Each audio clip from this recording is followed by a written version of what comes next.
Hello, everyone, and thank you for joining me for another restful episode of true, scary stories to help you fall asleep. Today, we're going to be reading some dating horror stories. I hope you enjoy them.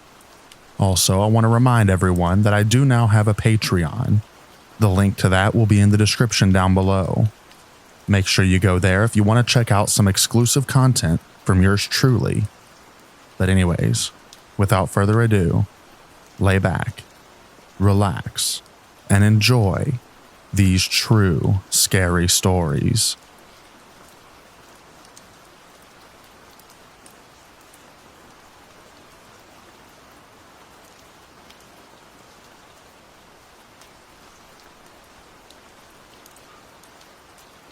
I'm curious as to what, if any, dating horror stories others have. What was your experience? I'll go first. We met on Tinder and talked for a while. It was the middle of COVID, and I made sure that he had tested negative and quarantined. Given that COVID was so new, nothing was open at the time. So I invited him over to my place for a drink, and to talk and to get to know each other. He immediately gave me this very weird vibe. He starts talking about his ex, and he's just trashing her to no end. Then he proceeds to tell me that he's been arrested twice for domestic violence against his ex. Nope, immediately turned off. The date is over after he says this. He then says, if you want to date him, I need to get rid of my cats. Never in a million years would I choose a man over my cats. Are you insane? I tell him I'm getting tired, trying to give him the hint to go, and he says, okay, let's go to bed. I say, no, sorry, I think you should get going. I need to be up early. He starts pushing to stay the night. I firmly tell him no, and he finally takes the hint and leaves. That was the first and last time that I saw him, and our interaction was less than 30 minutes. He still texts me to this day that he misses me, and I just don't answer. He keeps trying to add me back on Snapchat and Instagram.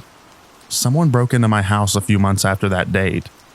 The creepy thing was I noticed after the fact. Nothing was stolen. I work from home, so I think the break-in happened during the night. I never found out who it was, but I have my suspicions. Someone also put maggots in my mailbox a few months after the break-in. I've since moved out of state, over 300 miles away. I can't help but think that I could have been on a true crime episode had I stayed in my house for much longer.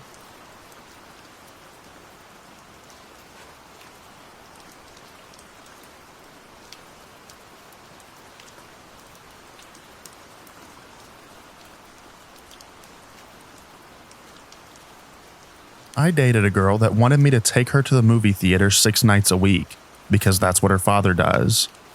I dated another girl who wasn't working when I had a full-time job. She wanted me to hang out with her at bars until they closed. After 3 nights of doing that and getting only a few hours of sleep before work, I was running on fumes. So the 4th night I told her that I wasn't able to hang out with her because I'm just going to sleep. She proceeded to blow up my landline, which I then disconnected. She broke up with me the following day, and I was so happy to be single again. I dated a girl who would stop over at my house unannounced. She wanted me to drop my plans because she was bored. No. She couldn't understand why I was so upset with her. So I get a call from her, but when I answer the phone, she didn't answer me. I realized that she probably butt dialed me. I put the phone on speaker so I didn't have to hold it and wait for her to finally say something. 45 minutes later, she sees that she's on a phone call, and she hangs up without saying anything. She calls me back and is angry that I invaded her privacy. I tried to compare it to how I felt with her unannounced visits to how she feels about what I did. She didn't get it and was still angry. She stopped by unannounced again, even though I told her how much I hate that. So the next time she butt dialed me, I put it on speakerphone and listened. If you're not going to respect me, then why should I take the high road? Pretty sure we broke up soon after that, and she deleted my phone number. I dated a girl who tried to slowly move into my house without me knowing. I found stuff stashed throughout my house, like under towels in my linen closet, in my bottom dresser drawer, between my mattress and box spring, etc. I packed up her stuff into a big garbage bag and put it in her driveway. She thought her father tossed her out of his house, but the point was clear. She didn't have to go home, but she can't stay here.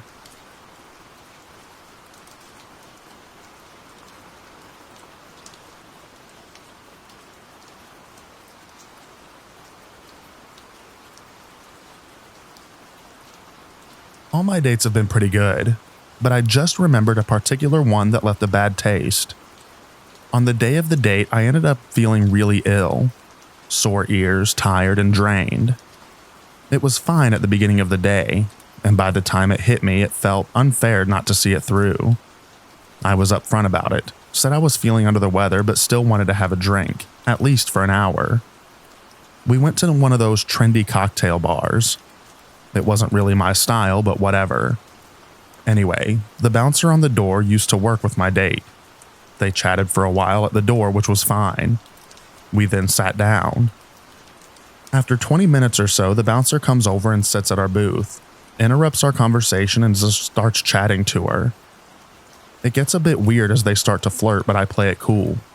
At that point, I needed to freshen up a bit because I was feeling worse than ever. I asked the bouncer for directions to the toilet, and he said they were renovating downstairs, so I needed to use the toilets in the club/bar next door. Same owner. Anyway, I did just that, but the place was further than I thought. I walked in the snow to the bar and get a huge amount of crap with laughs by the doorman. As it turns out, the club didn't have the same owners, and no, I couldn't use their toilet. So I head back to the bar completely soaked in rain to find that the toilets were open there. When I sat back down at the table with my date, the bouncer was sitting there with a drink in hand, having taken my place. I called him out on what he had done, and he burst out laughing, along with my date. Anyway, I went home after that. I'm kinda known for not standing up to people's crap, but I didn't want to upset my date by causing an argument. In hindsight, maybe I would have just done something about it, but, the guy was a jerk, and the date clearly wasn't better. In that case, I just reckoned it wasn't worth it. Screw guys like that.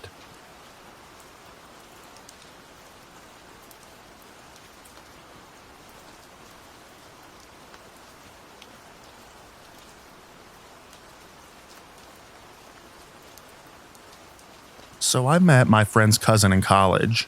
She's an attractive tomboy-like girl who just graduated high school. I was a sophomore at college at the time. I got her number, started texting her, eventually got a date on a weekend. She lived 2 hours away, but I wanted to impress her, so instead of meeting somewhere, I told her that I would meet her there, and we would get some food and go to a comedy show. Everything looks square. I drive down in my best date clothes and pull into our meeting place. I text her where I am and what I'm driving. I see this large, crappy gold van pull in next to me with her in the passenger seat. Then a skinny guy in all goth getup gets into my car and shuts the door. He tells me that he's her boyfriend, so I should keep my hands to myself and don't try anything funny. What? He leaves and she gets in, and I'm trying to salvage this whole situation while keeping my emotions in check. Turns out she had just started dating this guy 3 days ago, and the hour that we were eating was the first time they had been apart in their budding relationship. He texted her the whole time about how he desperately missed her, and that to distract himself from the pain of her being gone, he went to get his nipple pierced. So I decided to skip the comedy show. I'm not wasting any more money on this girl, and we left. That is the one and only time I drove over 90 miles an hour on the highway in anger.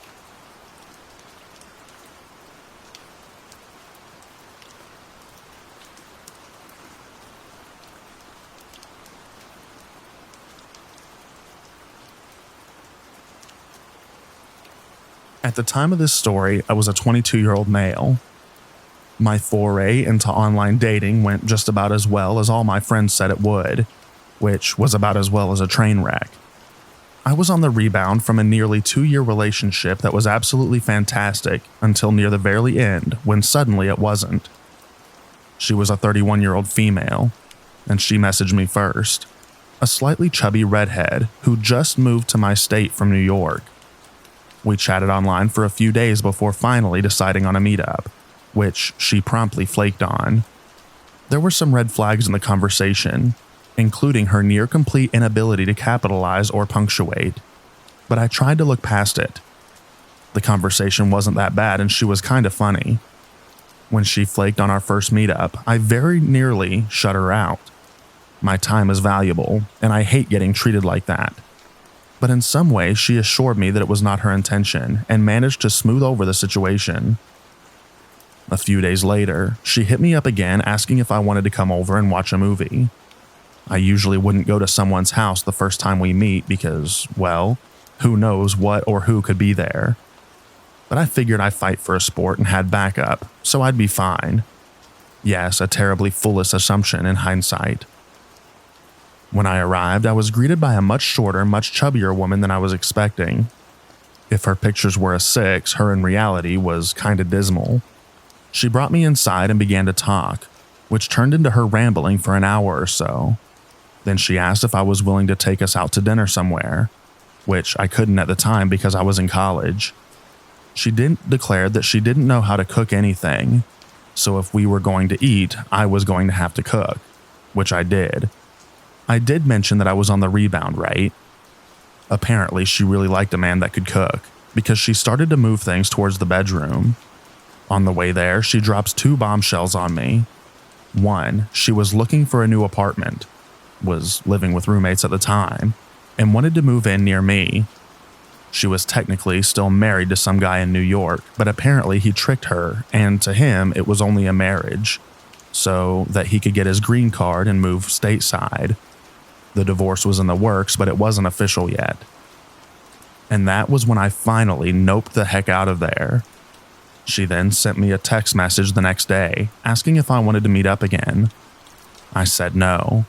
She tried to cause some drama over the next few days, alternating between being angry and asking me to let her back in. Finally, I got some kind of crazy long message about being too much of a jerk for her, and that is the last I heard from her. I learned an important lesson that day. Have standards and be strict about them.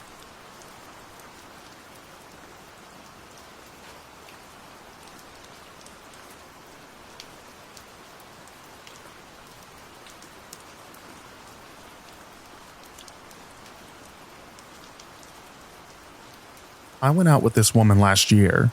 At dinner, she said she had been divorced for 2 years.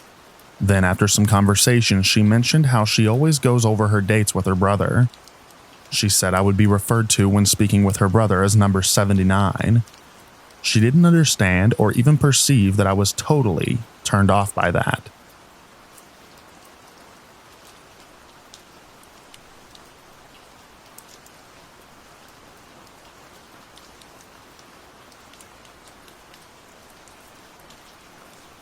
Well, first off, it turns out that we didn't speak the same language fluently. Okay, not a deal breaker. This was in the era of cell phone apps that could help us muddle through enough to see if there was potential, and I can definitely see learning a language for the right person. Then her interpreter arrived. Oh, okay. Then her interpreter was eating food off of my plate.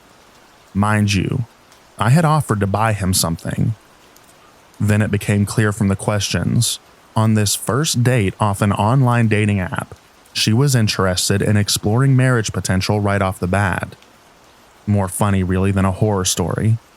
But don't snatch food off of my plate.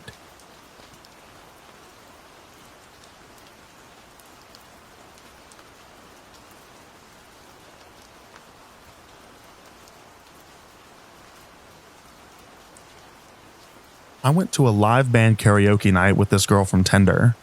It was a fun night overall. They had a set list of songs and you could get on stage and sing with them. But this girl acted like she didn't see me when we first got there. I got there first and had told her I was there, but got left on red until I saw her walking by the bar. She seemed super into me, grabbing me by the hand and dragging me around to meet her friends. But she gets super wasted and tells me that she has slept with a lot of guys in the past that were also there that night. And she got up on stage and made a drunken fool out of herself. Afterwards, she invited me to her car, where she began having panic attacks because she didn't want to be with a stranger. but also didn't want to be alone, so I couldn't leave. She told me that she was inviting a friend of hers to hang out with us, and that she'd really like it if I stayed and chatted. I was noping out of there in my head, but wanted to wait until her friend got there to make sure that she was in good hands. This dude shows up, and she asks me to get in the back seat, as he is a good friend and always rides in the front. I wished both of them a good night, and never talked to her again.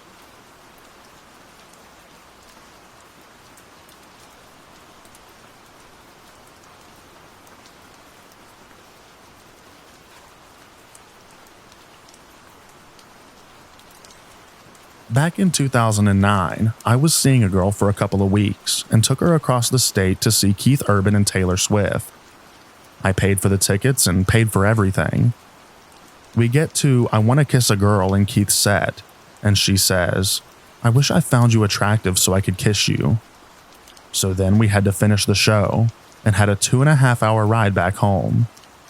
Tanya, you jerk.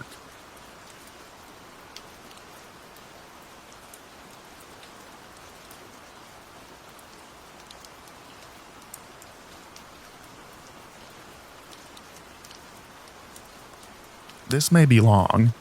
Back in 2003, I recently moved to Charlotte, North Carolina. I decided I was going to sign up for Match.com and try online dating for the first time. I started messaging a few girls and eventually made a connection and set up a date. We decided to meet at P.F. Chang's. We had discussed that it was going to be casual, so of course she showed up in an evening gown. First flag. She was super gorgeous and looked great in the gown, but also completely looked out of place. Fight or flight kicked in, but she was hot, so I decided to stay and fight. She stood next to me at the bar and ordered 2 glasses of wine. One she immediately downed.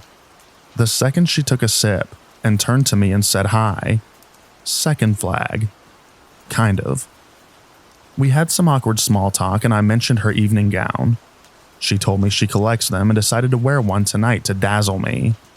Third flag, but I'm staying in this.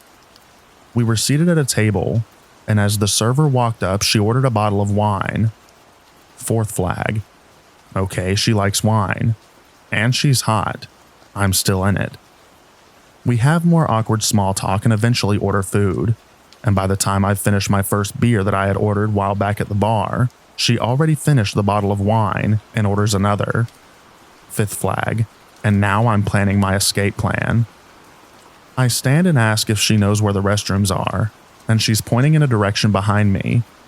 I turn to look, and I feel a stabbing pain in my right butt cheek, which literally makes me flinch in pain. I grab my butt as I turn to see what the heck just bit me, and she is giggling her butt off. Also, she is holding a 5-inch long pin, which she just used to stab me. Sixth flag and I'm done. Screw this.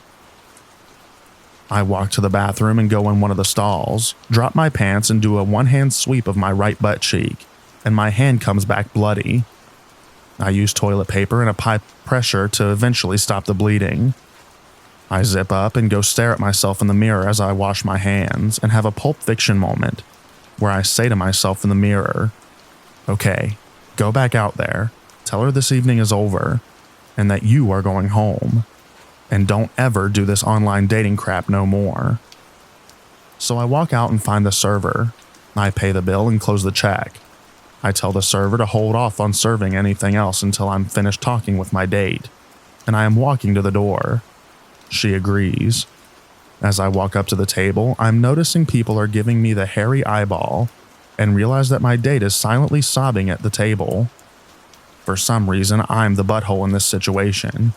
Maybe they didn't see the assault, but maybe only the death glare I gave her as I held my butt cheek. I sat down and asked why she's crying.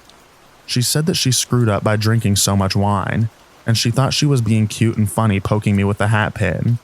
She said it's an antique and she collects those too. I told her that I was pretty shocked when she stabbed me with it, and that my butt was bleeding where she stabbed me. I told her that this evening got off on the wrong foot, and that I had already paid the bill and that we should try it again some other time. Not ever. With that, she snapped out of her sobbing quietly and began yelling at me. "Wait, You're leaving? You can't leave me. I said, look, the evening has taken a bad turn and I just want to go.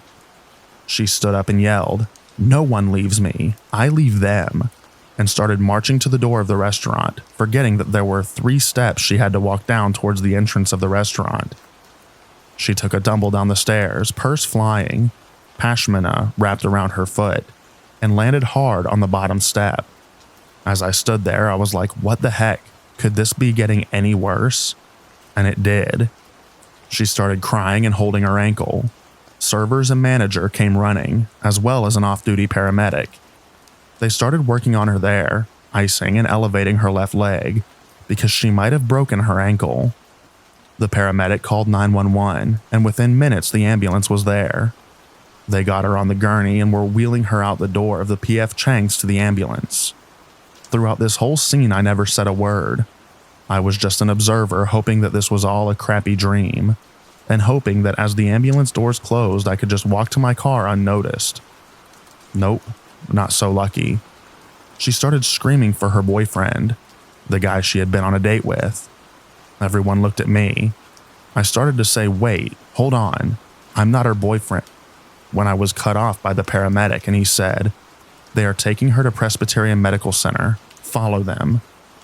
I got in my car and was taking my time, but the ambulance was waiting for me. I pulled up behind them and flashed my lights and they took off. Throughout the drive to the hospital, I was thinking of just going home, but I did feel some sort of responsibility to at least see this nightmare through to the end. It was a light night at the ER, and she was getting the full treatment from everyone because she was gorgeous and dressed in an evening gown. She had x-rays which showed no broken bones, so they put her in an air cast and crutches. When she was released, I was there to take her home.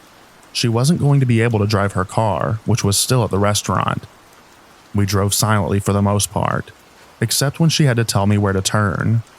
We eventually pulled up to her house, and I had to help her out of the car and up to her front door, where she asked me to come in. I said the evening was eventful, but I have to go. She then said, well, the evening doesn't have to be a complete disaster. Come on in, sit back on the couch, and let me take care of you. I literally ran off that porch laughing hysterically like Curly from the Three Stooges until I got in my car and hauled butt out of there. I deleted my account and never used Match.com again. Worst date ever.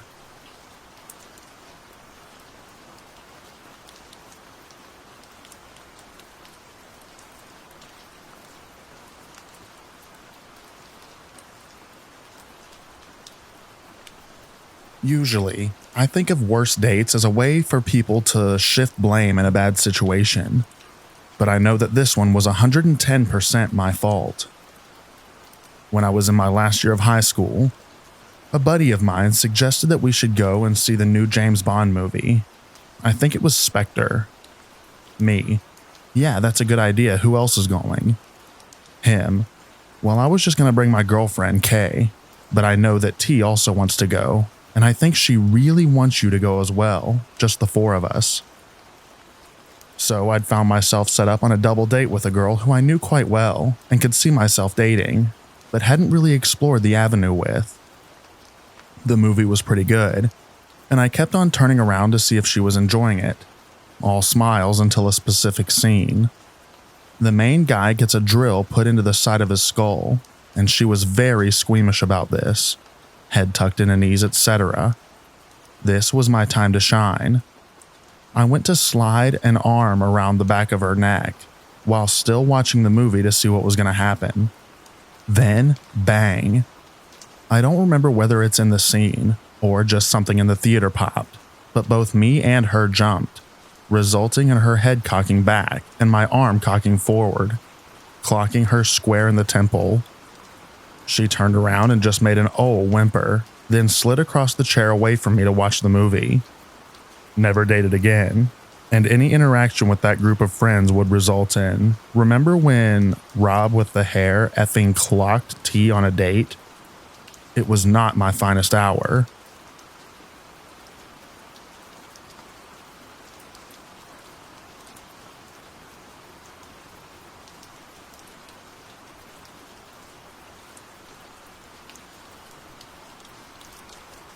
So this particular date changed my entire life. Not a first date or anything, probably fourth or fifth. We went out to the local barbecue cook-off early in the afternoon, which was free food as well as free booze.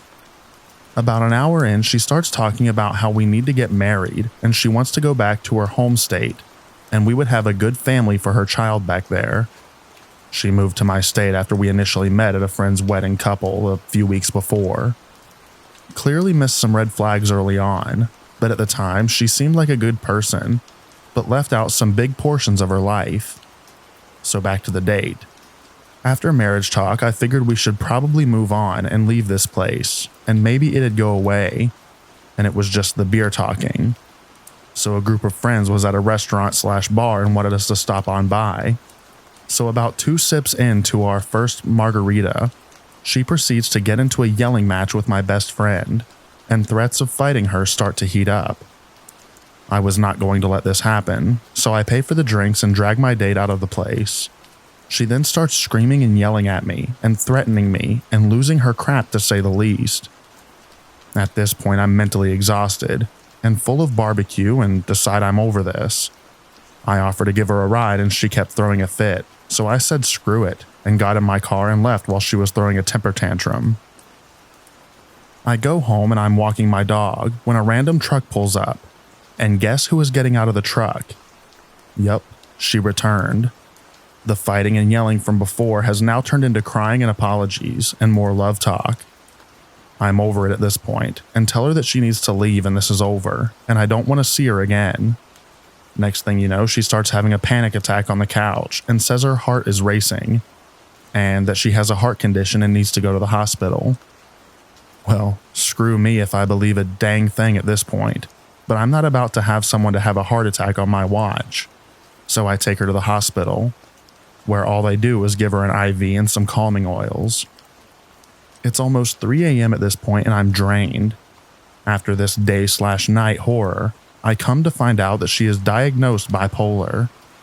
If only the story ended there. She moves back to her home state and calls me and says she's pregnant. We hooked up before this night. And 4 years later, I still have to deal with this person.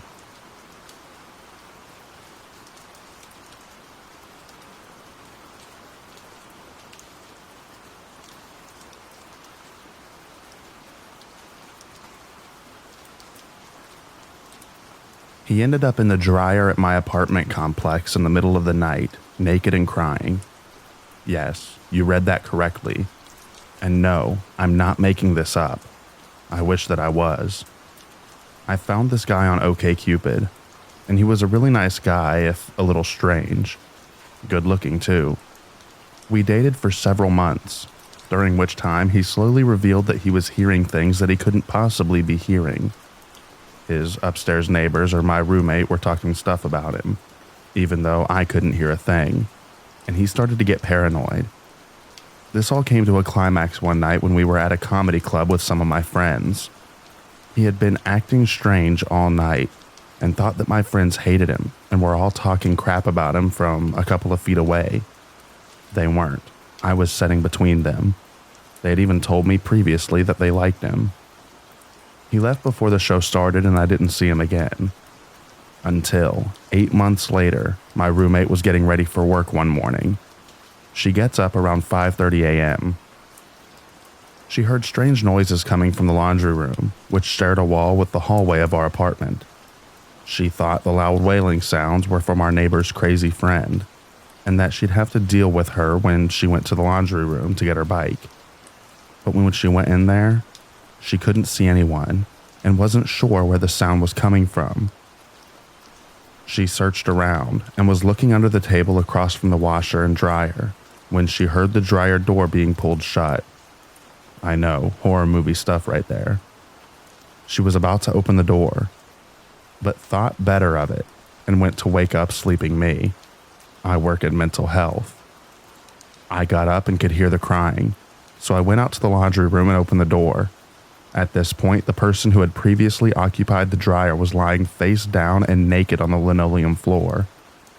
I asked if they were okay, not knowing who it was at that point, and there was no response. I told my roommate to call the police, and while she was on the phone, this person gets up.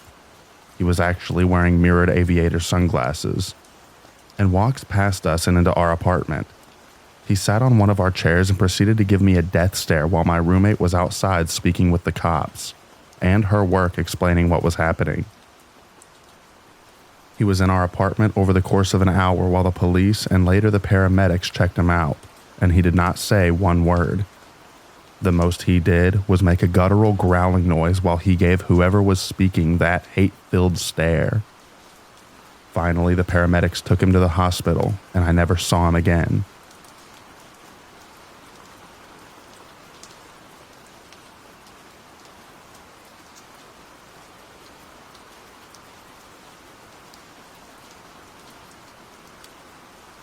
I went out of town for my best friend's wedding, in which I was a bridesmaid. I didn't take my boyfriend at the time as per request of the bride. It's her day, and considering my boyfriend and I were on the outs at the time, I was not opposed to this. He's an ADD kid and didn't get his meds refilled before I left town for 4 days. This is his meltdown. It started off okay. We would text back and forth, but I wouldn't be able to reply as fast because, duh, I'm helping with a wedding.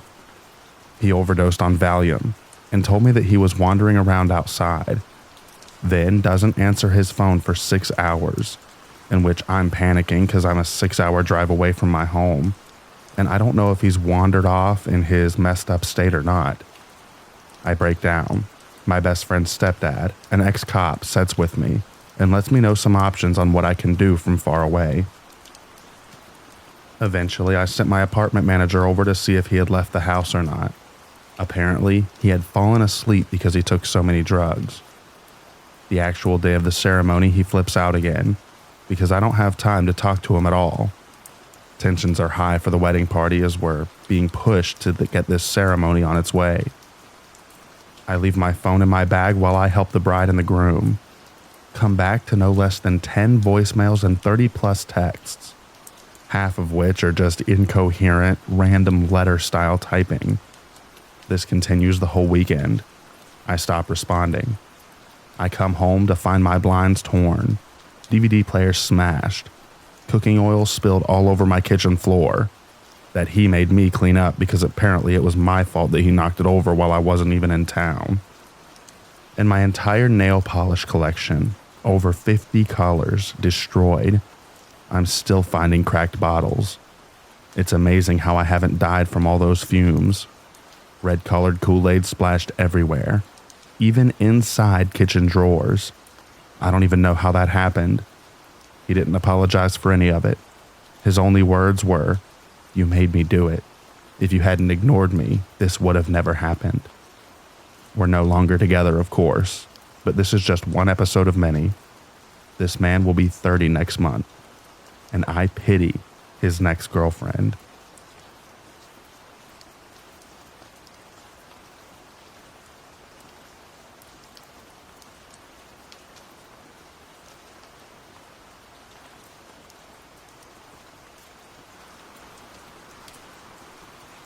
This is my first time ever posting on Reddit, and I'm not a writer, and I'm writing this on mobile.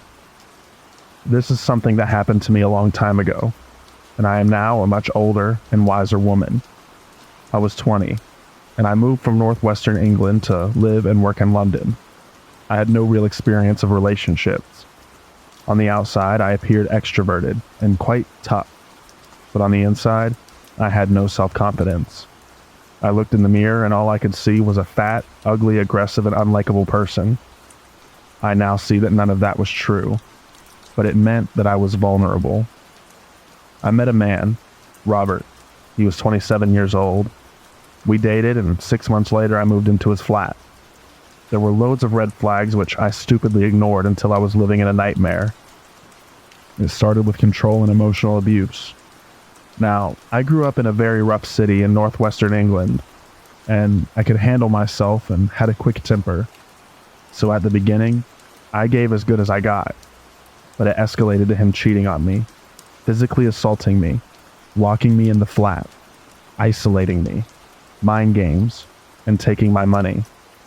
There were too many incidents to write about here, But suffice to say, in that 12-month relationship, he terrorized me until I hardly recognized myself. I was desperate to escape, but deep down, I always knew that when I left him, I would be in danger, so I just kept putting it off. One day, he started another fight, but this time, he told me to get out. I didn't need to be told twice. I packed my stuff and was gone within 10 minutes. I had no close friends because he would be so vile that nobody stayed around for very long. I rang a girl that I used to work with and begged her to let me stay with her for the night. She gave me her address and she let me stay with her for a month in her flat, which was about a mile away from his flat in northwest London. This meant I had to use the same tube station to get to work. It started one morning when he was waiting at the tube station. He escalated it from that point onwards. He would be at the tube station waiting for me a couple times a week. He would stand behind me as I got my ticket and would verbally abuse me. He would never shout or draw attention to himself, but he would call me names and threaten me in a low tone of voice that made my stomach heave. I never reacted because I knew that's what he wanted. I foolishly hoped that he would get fed up and just leave me alone. Then, he started to show up in the neighborhood around my workplace in West London. I told my manager and colleagues, but this was before mobile phones were commonly used. Other than keeping an eye out for him, they couldn't really do much to help me. Sometimes I would see him at a distance standing in a corner, or catch a glimpse of him in a local market, and then he would vanish. I thought I was going mad or developing paranoia. I moved out of my friend's flat into a shared house about 1.5 miles away from him. I don't know any other areas of London, and I had made some friends in that area, so I didn't want to leave completely. I used the same tube station, and as I stopped seeing him there, I thought he was starting to move on. It took me a couple of weeks to notice the white van with blacked out windows that was permanently parked across the road from my flat. I thought it belonged to a neighbor. I was horrified when I realized it was him, and he would sit in that van day and night, watching me and tracking my movements. One day, soon after the van appeared, he approached one of my housemates to give me a message and asked for the telephone number. I wasn't that friendly with my housemates, so I hadn't told them what was going on. They thought that he was a friend and gave him the number. From then on, he rang every night all through the night. Eventually, I told my housemates what was happening, and they promised not to let him, and unplugged the phone that night. He started to leave gifts and cards on my doorstep. My room was on the ground floor, and a brick was thrown through my window. I'm phobic about birds and keep finding dead birds on my windowsill. I was a nervous wreck, flinching at shadows and jumping at the slightest sound. I thought about moving again, but I knew he would find me through my workplace. I went to the police, who said because he hadn't actually done anything, then there was nothing they could do. This was before stalking was a criminal offense in the UK. I would come home and find typed letters posted through the door, asking me why had I been to a certain shop or cafe or theater on a certain day or night.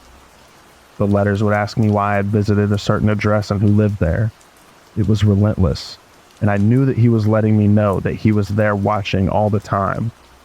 I wanted to leave London and go back home, but I couldn't tell my family what was happening, as my mother was seriously ill, and I didn't want to worry my dad and my siblings, as they had enough to deal with. In desperation, I decided to pretend that I left London by packing a couple of suitcases and taking them back to my home city. I knew he would be watching me, and I hoped that he would be fooled. I totally underestimated his lunacy. I would stay at my best mate's house when I returned home. I thought I saw him once, but I thought I was just being paranoid. The night after I arrived, I went out for a couple of drinks with my best friend Diane and 2 other friends, Billy and John. We went to a couple of bars, listened to some music, then all ended up back at her house just drinking and chatting. Billy and John left around 3 a.m. A couple of days later, I returned to London. There was a note waiting for me on the doormat. I opened it, and to my horror, it contained details of my night out. It mentioned John. It named bars where we had drank, and even the name of the band. Then he rang the house phone, screaming and ranting words that made no sense. I saw one of his friends who told me that, unbeknownst to me, the crazy ex had drove 200 miles and gone straight to my best friend's house. He had watched me go out and waited for me to return home from the night out.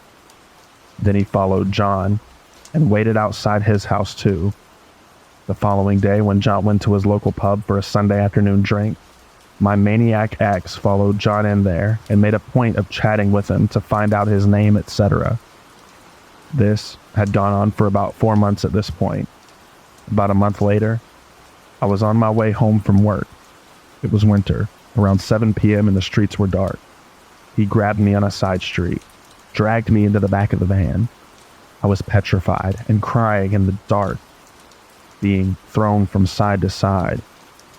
All I could hear was the radio. He hadn't said a word. After about an hour, the van stopped and the back door opened, and I was in an empty car park with trees around it. He kept his hand on the back of my neck as he made me walk for about 20 minutes through what I guessed was a forest. He never said a word as I asked him where we were going and why he was doing this. It was as though he was deaf because he didn't even acknowledge what I was saying. The night was freezing and there were no lights other than his torch. I don't know how many times I fell over and got dragged back up to my feet. Eventually, we reached a sort of clearing, and he pulled me behind a tree with a stick and plastic bag tied to it. Then he showed me a shallow rectangular hole in the ground and said that that was my grave, and that he would happily go to prison knowing that I was dead because of all the pain that I had caused him. He pulled a short, thin blue rope from his pocket, and at that point he looked unrecognizable. His expression was pure darkness, and all I could see was his crazy eyes staring right through me. He had his hand on my throat and the rope in his other hand. I swear I have never been so scared in my life. I was shaking with terror. I honestly thought that forest clearing would be the last place I would ever see again in this world. Suddenly, I knew with complete certainty that I had to stay calm if I was going to get out of this alive. I told him he didn't need to do this, that I knew I was wrong to make him mad. It was all my fault and I was sorry. I told him we could get back together, and I knew now that he really loved me. In the end, God knows how, but somehow I got through to him, and his eyes cleared and he spoke to me. He agreed to let me go and get my things to move back in with him. He drove me back to my flat and I ran inside and collapsed on the floor while he waited outside. He started beeping his horn, banging on the door, and ranting and raving outside the house. My housemate rang the police, but he left as they arrived in the street. I gave him his details and told them what had happened. He denied everything, and the police said that there was no witnesses, so it was my word against his. The police told me they had warned him, but ultimately they couldn't do anything without proof. I gave them the notes he had left, the van registration, the names of people who could verify what I was saying, but still, they said it wasn't enough to arrest him and charge him. They checked the van registration, but it wasn't registered to his name. And so, the stalking and harassment continued. I started carrying a R alarm, hairspray, a screwdriver, and anything else that I thought might protect me. I hadn't slept properly for weeks, and food stuck in my throat if I tried to eat. I was a shadow of my normal self. Friends of his came to see me, to tell me to leave London, as he was obsessed with revenge because I had been to the police. I went to a solicitor who wrote a cease and desist letter. I found parts of it ripped on my doorstep. About 6 months from the start of his terror campaign, I was asked out on a date by Gary, who was a friend of my friend's boyfriend Pete. I was trying to convince myself that I could carry on living with some semblance of normality. I agreed to go out with Gary if Pete came along too. After a few drinks, we went to the club. Pete, who wasn't drinking, said he would give us a lift home. We were in Pete's car, and he started the engine and drove for about 5 minutes. Then I heard Pete say, "There's something wrong with my brakes." Then he said, "There's a white van following us." My heart started beating 100 miles per hour, and my throat started to close as I asked him, "Does the van have the reg number 1234? To my horror, it did. It was him following us. I quickly had to explain to Pete and Gary that I had a lunatic ex-boyfriend who just happened to be stalking me right at that very moment. Pete was only driving at about 20 miles per hour. He pulled the car over, and we jumped out and ran through a housing estate of tenant flats until we lost him. We found a mini cab office, and as I was too scared to go back to my flat, I ended up sleeping on Gary's couch. Unsurprisingly, the potential new relationship ended that night. The next day, Gary rang me to say that he had been back to pick up his car, and the brake cable had been partially cut until it was nearly severed. I truly believe he tried to kill all three of us that night. Gary and Pete wanted me to go to the police, but I had lost all faith in them. Every time I had asked the police to help me, they had done nothing, and it just made things worse by reinforcing how powerless I was. Enough was enough. I knew that he wasn't going to stop. I didn't even know what he wanted anymore. That same week, I gave notice on my flat and handed in my notice at work. I booked a 6-month air ticket to India. In my crazy mind, I thought, well, it's one of the most populated places on the planet, so he will never find me there. I traveled around India on my own for 6 months. I did a lot of thinking and healing and returned to my home city. I never returned to London. And thank God, I never saw him again.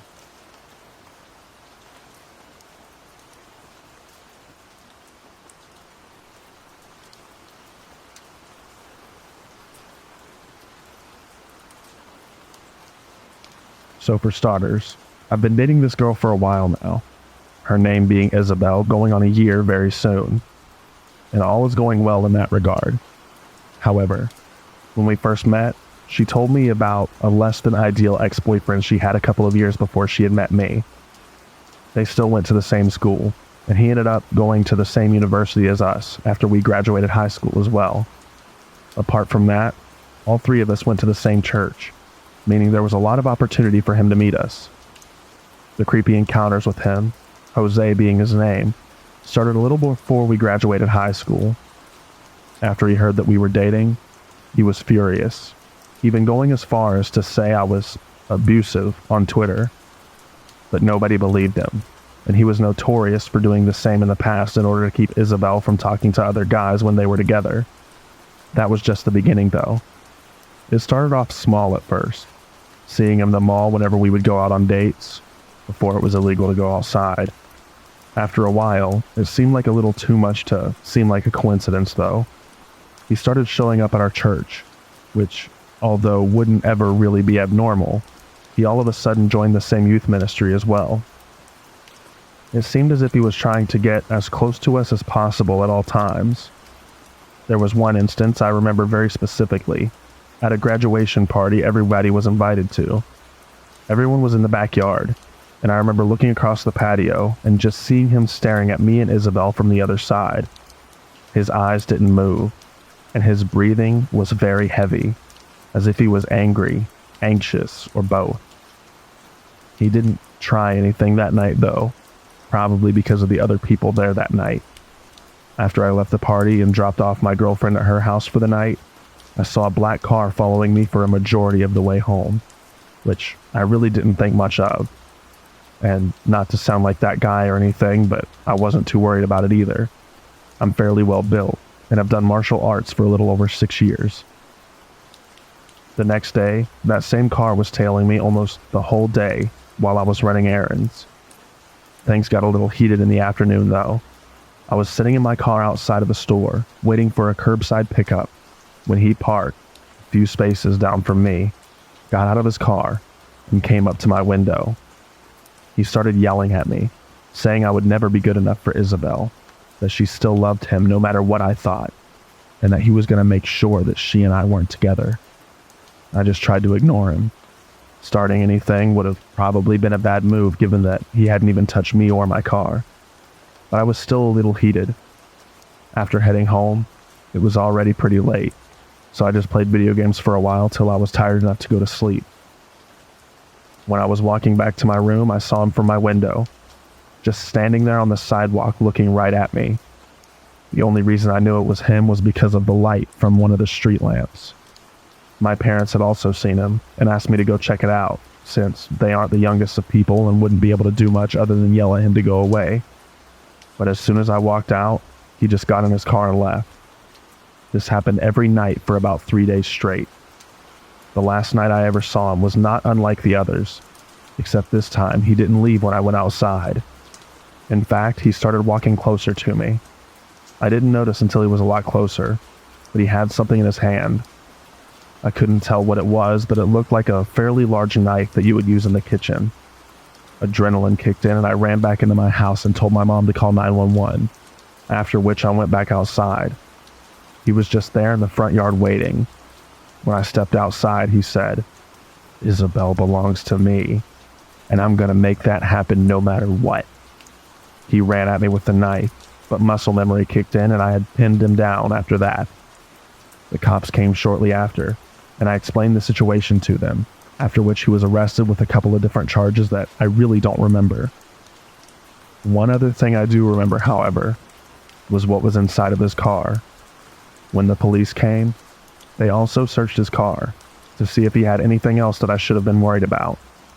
They found a bunch of tape, some rope, another large knife, a handgun, and a camera. I don't know what was going on through his head, but I could at least guess from the kit he had in his back seat that he planned on hurting me in some type of way and recording it. I hate to think what would have happened if he had tried to come into the house while everyone was asleep, but I'm glad that he was arrested for what he did, or planned to do anyways.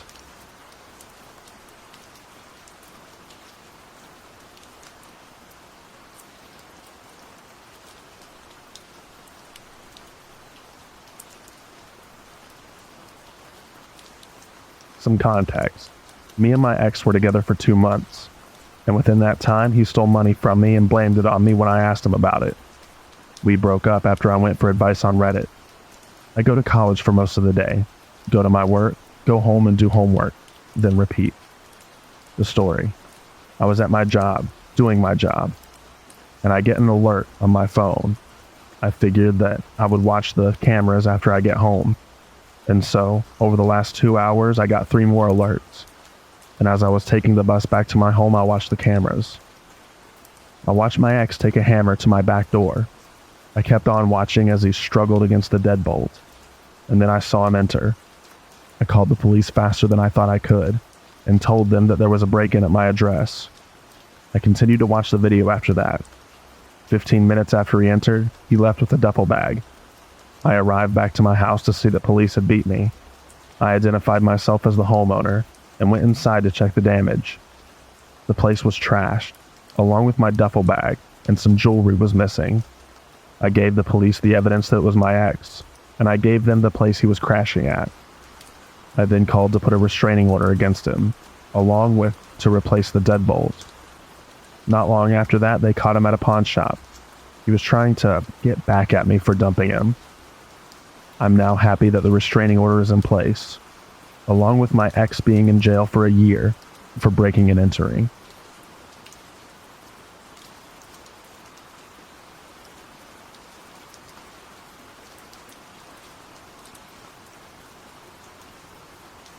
Hi everyone. I'm going to start this post by saying that I haven't told anyone about the whole story, mainly because of fear, but also because the guy I'm going to talk about is the son of one of my dad's best friends, and I just know for a fact that my father will inevitably end up blaming all of this on me. Anyways, I'm currently a senior in high school, and I live in a pretty nice town in North Carolina. It all started a year ago when I was 16. At the time, I was working at Starbucks as a barista. It was Thursday, and surprisingly, the cafe was almost empty. A few minutes before the end of my shift, one of my colleagues informed me that a cute guy is here to see you. I was kind of confused. I didn't have a boyfriend at the time, and I'm pretty average, so I couldn't imagine that a guy could be interested in me. As I turned around, I recognized the boy instantly. Henry, my dad's best friend's son. He's 3 years older than me, and for a reason that I wasn't aware of, he enjoyed making me feel miserable, calling me fat, ugly, and all the other sweet things that you really want to hear as an already insecure teenager. So, for obvious reasons, seeing him at my workplace didn't fill me with joy. Now, on a completely objective point of view, he's a very good-looking guy, blonde hair and blue eyes, but he knew that he was attractive, which made me want to punch the smirk right off of his handsome face. I know it sounds like some Wattpad type of story, but it really isn't. Henry was actually here to apologize for being a complete douchebag and confessed that he actually really did like me, but didn't know how to act around me because I radiate such a powerful energy. It's really destabilizing. Weird timing, but okay. Being the dumb girl that I was, I accepted his apologies, and from that moment on, we kept in touch every day. He would send me good morning and good night texts, give me cute nicknames, and whatever else couples do. However, he never asked me to be his girlfriend, but would introduce himself to others as my one true love. I should have seen the red flags from the start. He would show up at my place without asking me at least once a week. I live alone with my dad, who actually really liked the boy, so my old man didn't care about his constant presence at home. After a few months into our relationship, I decided to call it off. He was being really possessive. He was jealous of my girlfriends, and I discovered that he was in contact with his previous girlfriend, and he kept on telling me not to worry about it. Yeah, did that ever truly work for anyone? Didn't think so. His reaction wasn't what I expected. He shrugged and was like, "Okay, whatever you want, babe." Don't get me wrong, I didn't want him to hurt because of me, but he seemed nonchalant about this that it was almost worrying. I thought the story would end here, but oh boy was I wrong. Even after the breakup, he kept on coming over and taking naps on my bed while I wasn't home. When I confronted him about it, he would respond with, "I came to see your dad," or "We're still friends, I don't see what's bothering you." I tried to tell my dad that Henry and I weren't together anymore, and that he had no right to come over and make himself at home in my own room. He just laughed and said that I was being a drama queen, so I guess you understand why I'm kinda stuck at this point. What I didn't know was that Henry was basically following me everywhere. I noticed it a few weeks ago, but I'm pretty sure that it's been going on for quite some time now. He would follow my car as I was going to school, park his truck in the Starbucks parking lot whenever I was working, and he would peek through my bedroom window and leave handprints. How did I not notice it before? Well, as a horror movie fan and true crime podcast enthusiast, it's not unusual to feel observed or spied on. Plus, his truck was pretty common, so I couldn't tell if it was him or not. Until a few weeks ago, my car had a problem with one of the tires, so I had to take the bus for a while. One morning as I got out of my house, I saw his truck, and immediately made out his face as he was sitting in the driver's seat. And that's when I connected the dots. My gut feeling going in a frenzy whenever I was out. 3 of my tires being slashed, the handprints on my bedroom window. When the realization hit me, a shiver ran down my spine. I felt paralyzed, and tears welled up in my eyes. I felt nauseous, and decided that I needed to talk about it to somebody, because I've read enough stories about it. And trust me when I tell that crazy ex-boyfriend plus helpless girl don't work out together. I made up my mind and told my friend Tyler, who's 5 years older than me and is studying law, the whole story. And he unfortunately told me that I couldn't do anything because I didn't have any concrete proof. And it would be my word against Henry's. Now I'm stuck, because I don't know what to do. I tried to take pictures of his car, but due to the lack of light in my neighborhood, I never managed to snap one in which we could recognize him. Whenever he's parked in front of my house and we make eye contact, he usually just starts the truck and drives off. I haven't seen him in 3 days. However, my gut feeling is still making me go crazy. So crazy, Henry, let's not meet again. But I know eventually you will show up.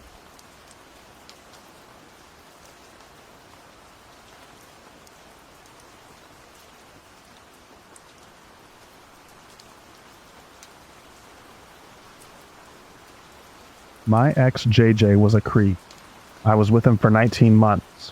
This happened around 2 months into the relationship, just as he was starting to get controlling, and it terrified me. It was 2 a.m. and I was in bed.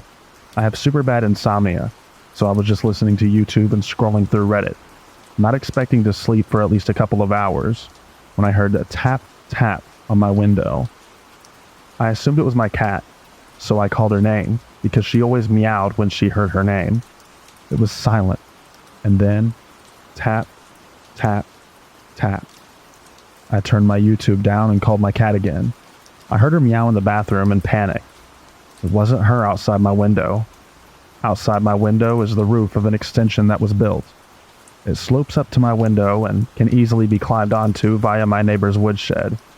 At that point, I knew that there was someone out there, but I was too scared to look. I sent JJ a message about it, but he was asleep. So, it sent but didn't deliver. The tapping kept happening.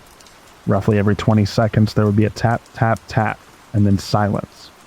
It continued for about 45 minutes while I lay in bed, just listening.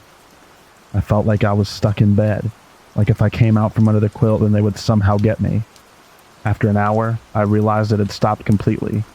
I pulled myself from my bed and went to my kitchen, where I could see the roof, and I saw a pair of legs dangling over the edge, illuminated by a torch.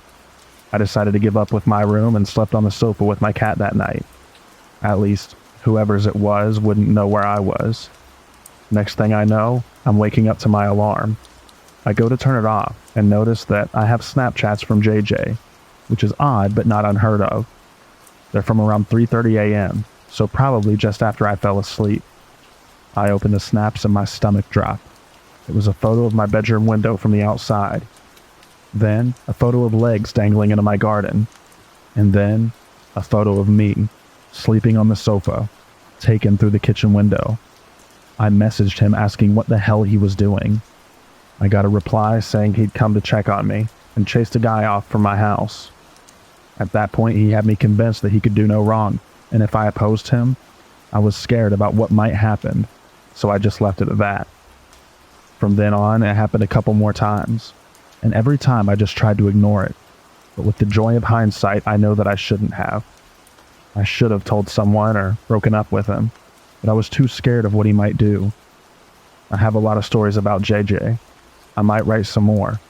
I've been considering putting it in a book somewhere, but I'm not sure. I hope if anyone reads this, then they enjoy it.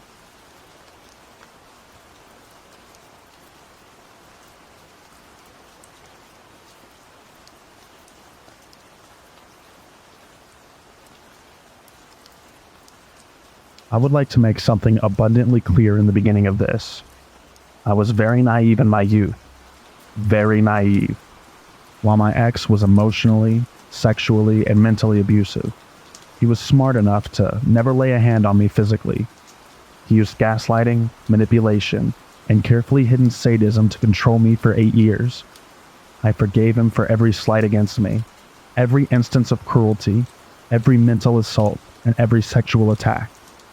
I forgave him because I thought that he loved me and that I was his property because we'd been together for so long and I wore his promise ring.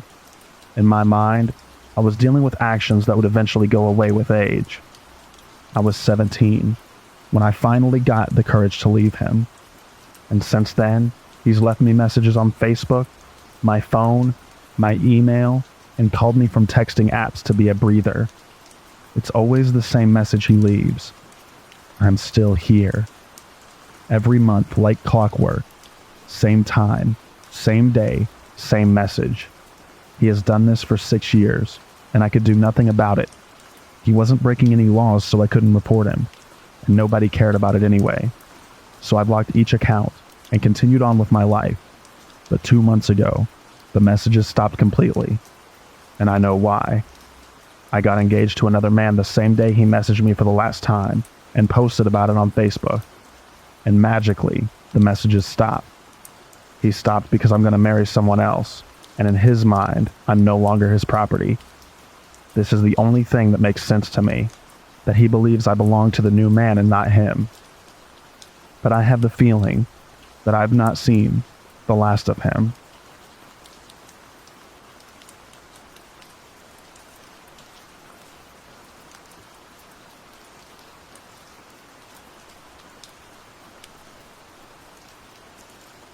We all have that one ex that just grinds our gears, but mine is fairly more creepy than the average drunk texting asshole. About 3 years ago, I was in a long-distance relationship with a younger man, meaning he was only 17 at the time, while I turned 19 in the relationship. His name is Peter. Peter was not a nice person to say the least. He thought that first impressions he made on people were the only ones that he needed.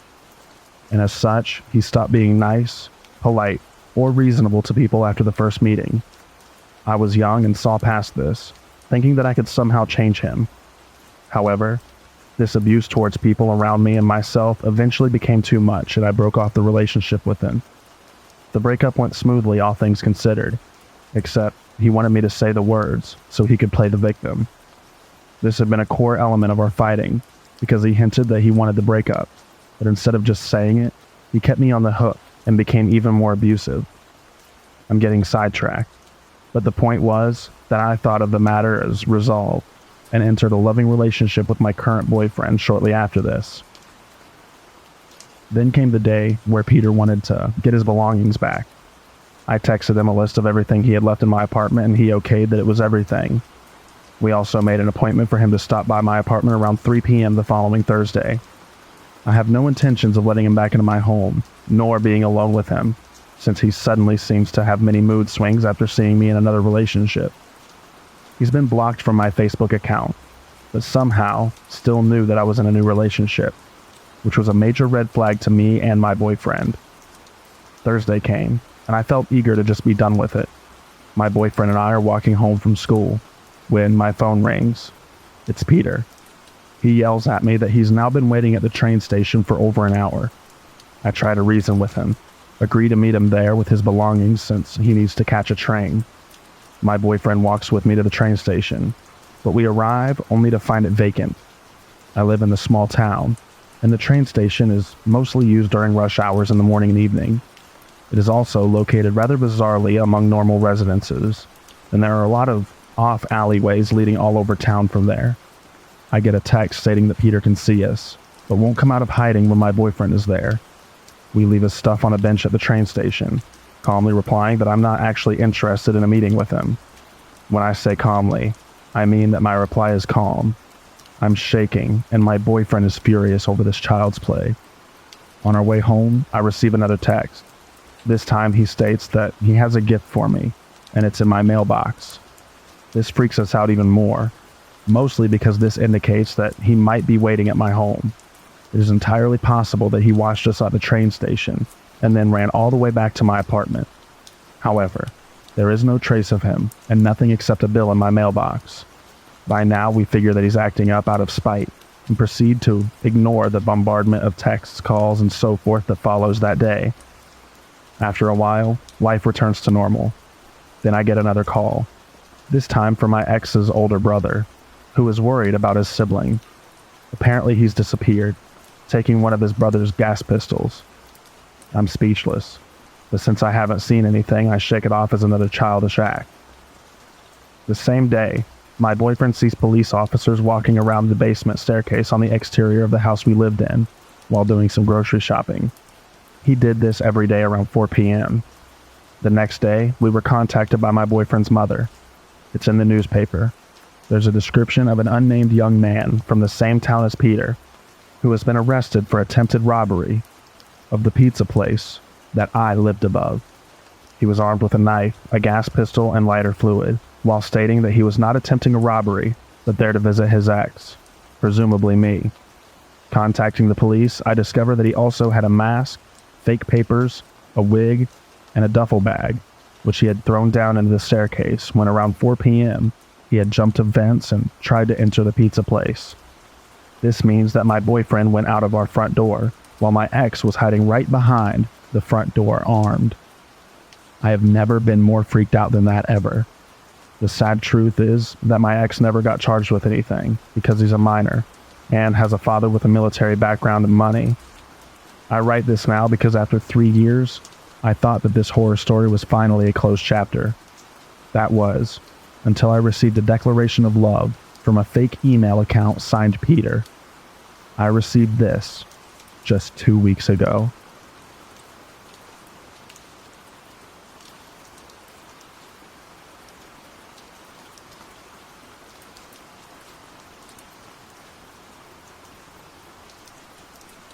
This happened yesterday, after I finished the night shift at around 3 a.m.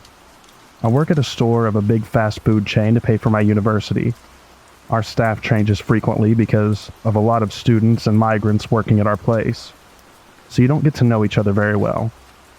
Everybody has their own social life, and it's very, very rare for coworkers to establish friendships outside of working hours. Still, You know the people on your shift, and the night shift has particularly few workers. One of my coworkers, Jasir, started to get interested in me. Not that I noticed. I'm young and dumb. Like being friendly and important for later, I have a hard time saying no.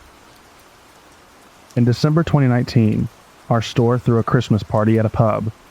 I went and had a great time, but I also made plans for later that night. Because of that, I wanted to leave early, which made Jasir also want to leave early, despite the fact he neither needed nor planned it beforehand, which made me uncomfortable. Unfortunately, he didn't know how to get to the train station, and I did, so I couldn't say no and just let him tag along. When we arrived at the train station, it came to light that there was no train that he could take to get home. None. He did not check beforehand. He did not ask me. He just wanted to tag along with me. That made me super uncomfortable. Instead of taking the train to the main station, he got into my train and only got out when I insisted he change his trains at another big station. But oh boy, that was not the train of the title. On January 2020, Jasir asked me out for coffee and I agreed. I thought, he just wants friends. He doesn't have any and can only rely on his coworkers. If something happens, I can just nope out. So I went. First it was okay-ish. We mostly talked about work-related stuff because we don't share any hobbies. We're not the same age and we don't have the same mother tongue, language. Jasir didn't like talking about work and nothing more. He started talking about how different I was from the other coworkers, how nice of a person I am, and how good my charisma is. Then, he asked if we could get to know each other better. I genuinely didn't want to, and still don't. Jasir is not my type, neither as a person, nor from his looks. Especially his looks. Even if I sound superficial, while I'm in my early 20s, Jasir is at least in his early 30s. I have no problem with age gaps. A story for another subreddit. But I am not attracted to men that dress like teenagers. Instead of telling Jasir a straight no, I told him that I was not interested in having a boyfriend. He didn't take that seriously and told me that I would change my mind. I told him I wouldn't. He, again, was not really on board with that opinion. So I elaborated my opinion 3 times in German and 1 time in English to get it very clear. He always changes to English if he does not get something, or thinks he's misunderstood. Even if he heard it clearly and just does not like it. I mean, obviously my opinion is going to change if I explain it in English other than German. We left the conversation with him still not convinced, and me being really not interested in a second meeting. He quit soon after, and I foolishly assumed I was free. But whenever he came to my workplace to place an order, he would ask me out to eat something, and every time I would postpone whatever I said the last time. Because of finals, because of travel, because of anything I could get my hands on.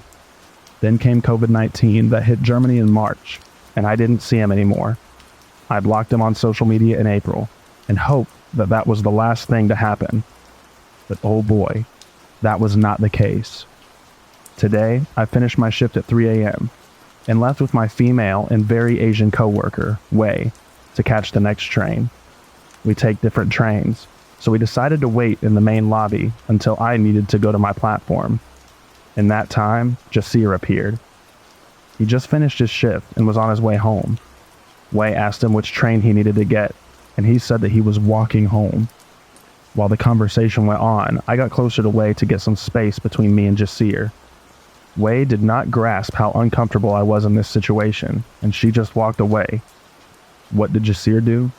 He placed himself between me and Wei, right in my vision line. Every fiber in my body felt how he barged into my personal space. I decided I could not take a private conversation with him and said, "Oh look, I need to go to get to my platform." But Jasir followed me, through the main lobby, through the train station, into the elevator, and into the train. I was internally screaming, and walked through the train until I saw another passenger. I sat down in the row of seats next to me and Jasir followed. As if every bit of luck had just left me, The other passenger moved seats and went away, so I was back alone. Jasir talked and talked, and I showed clear signs of not wanting to continue the conversation. I hoped he would leave before the train departed, but he didn't. Mind you, the train goes in the opposite direction of his house and is 1 hour walking distance to my workplace. There is no way in hell this man could get anything out of taking that train, except for following me and continuing the conversation. I was freaked out and told him in English that he was acting very weird. Maybe I should have used a different word, but English is not my first language, and at that point, I only thought about escaping. I could not let him see my station, or he could easily follow me home. I don't live rural, but at 3 a.m., there's nobody on the streets, so him following me home was terrifying. I thought about getting off a station earlier, but then I would need to get a cab, for which I did not have cash on me. Or I needed to walk and he could still follow. I decided to get up at the next station, let him get out of the train first, and then just stay inside while the doors closed. It fortunately worked, but only after telling him that this was not my station. I would not get out, and he would not get back in. I even held my hand out to stop him from coming back. He stayed outside after the conductor shouted at us to let the door close. So let's rewind.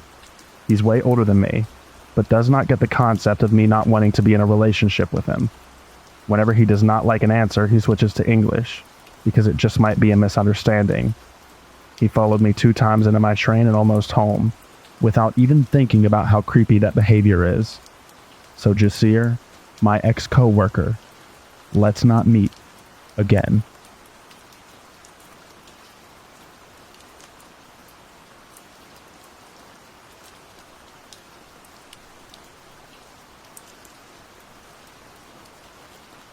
My ex-housemate was potentially a serial killer.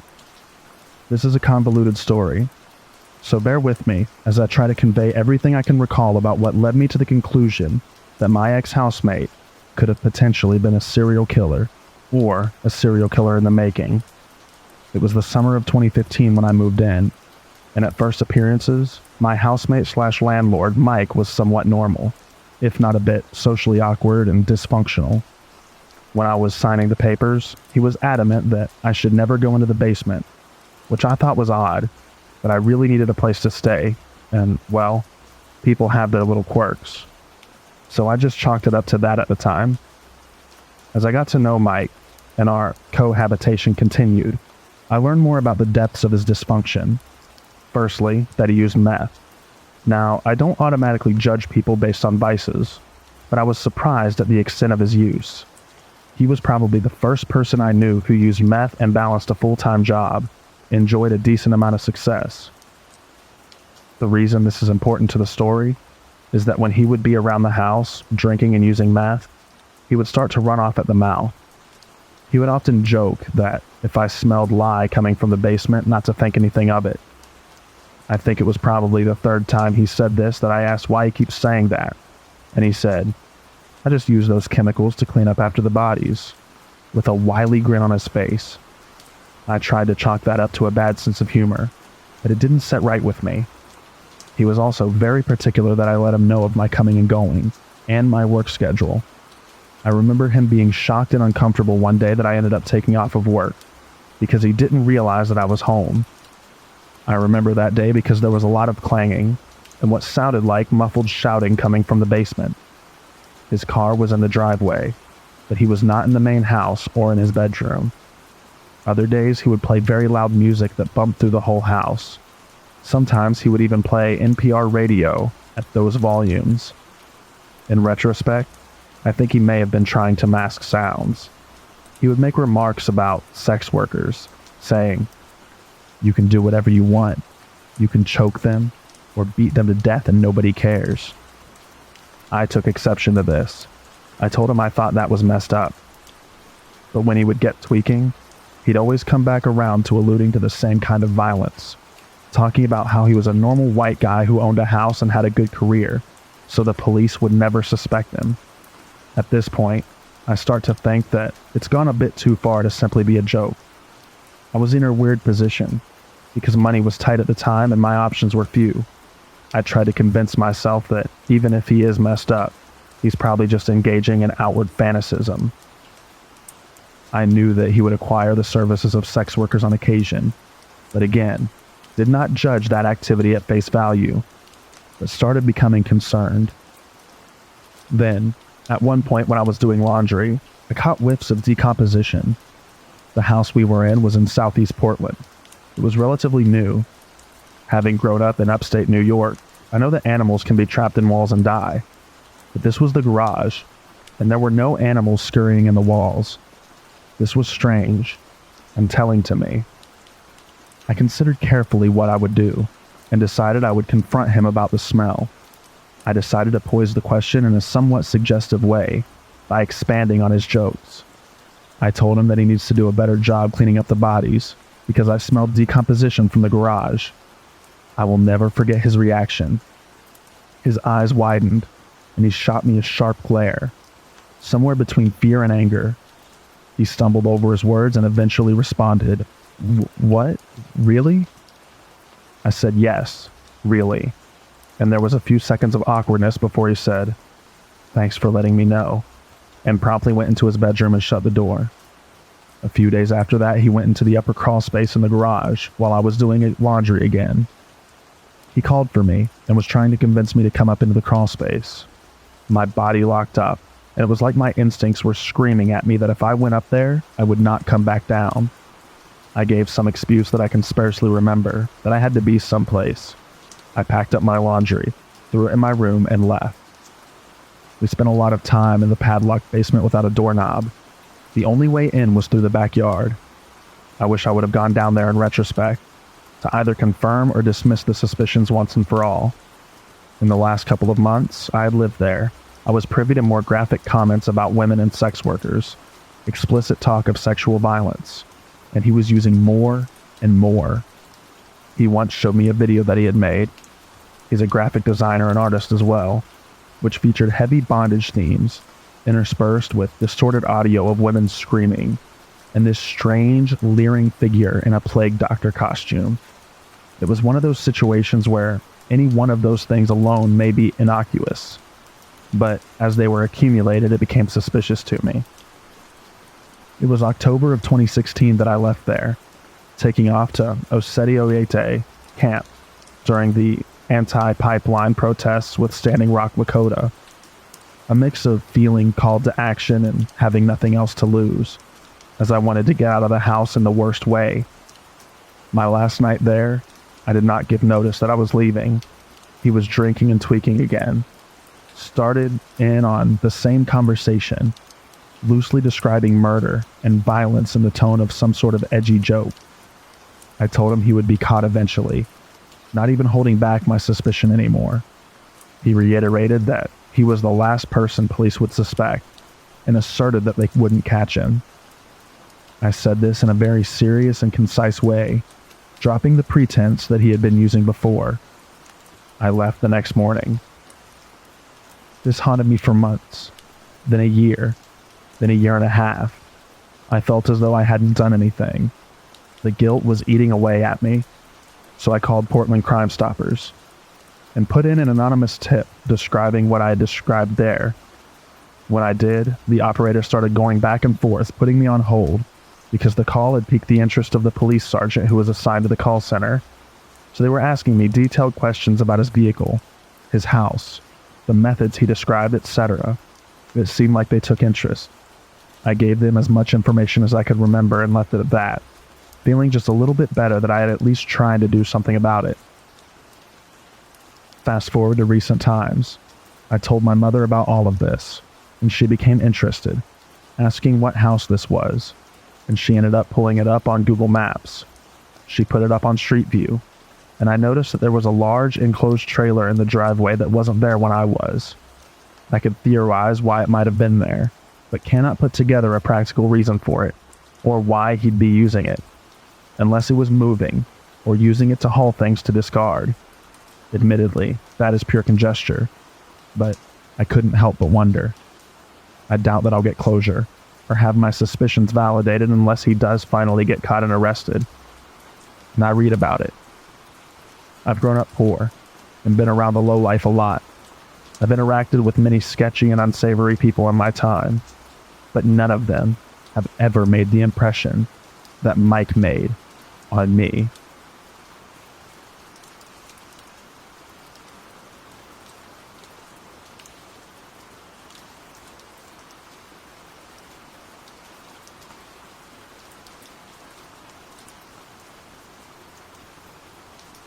To keep a long story short, my ex-best friend Alyssa and I were friends for almost 7 years. We had a good, healthy relationship. She was my ride or die. We did everything together, but we slowly started to drift away when I exchanged schools. We saw each other after school, so it was cool. Well, a year passed and I started to notice Alyssa hanging out with the wrong crowd, and I didn't want any part of that. I started to notice how Alyssa would pick on me about my appearance and clothing, but she used to dress like me. We used to be dripped in anime merch, but ever since she started to hang out with more mature college people, she changed. She would constantly tell me that I'm fat, ugly, or nobody loves me at all. That type of stuff. And my last straw was when she called my family poor. I lost it because my family has helped her with financial problems and even gotten them out of debt. So I stopped being friends with her and I started to hang out with new people and get to know myself more. I've made a new best friend and everything was great, but I couldn't shake the feeling of being watched from every corner. I always felt like someone was there, but I ignored it. Months passed by and I still can't shake the feeling of being watched. And that's when stuff started to happen. My car would end up getting keyed. My tires were popped. And weird letters I had to decipher started to show up on my front porch. But I'm dumb and just decided to ignore the problems. A year later, I decided to hang out with some old friends from the group. And that's when I found out everything. Alyssa was the one doing those things to me. And every letter she sent was a death threat. My friend Tori, the one who witnessed everything, told me how Alyssa would stalk me and get mad that I replaced her with a guy. That's not what creeped me out. Turns out, Alyssa copied everything. I got a 2018 Nissan Sentra, and she got the same car. Inside my dashboard on my car, I have my Hero Academia figures and South Park figures. And she went as far as to get the same type of figures online and put them on her dashboard. She would wake up at 6 a.m., drive to my house, and wait for me to wake up and get out of the house so she could follow me. She tried adding my friends on social media and tried to convince them to leave me for her because she's a better friend than me. She even got the same clothes as I did. According to Tori, when she would visit Alyssa at her house, Alyssa would have the same anime posters. I didn't believe her at first until she showed me pictures. Everything was the same, as if Tori was seeing double of everything. Lucky for me, Alyssa was forced to move up north with her father. Her grandma kicked her out of her house, and everything went back to normal. For now, I'm just scared when she comes over for holidays and starts to stalk me again.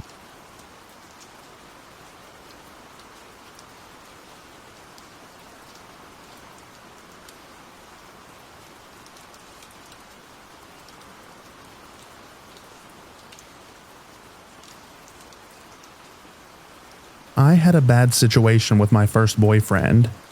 It actually began in a very weird way, but being as young as I was 14 at the time, I ignored it because, well, someone actually liked me.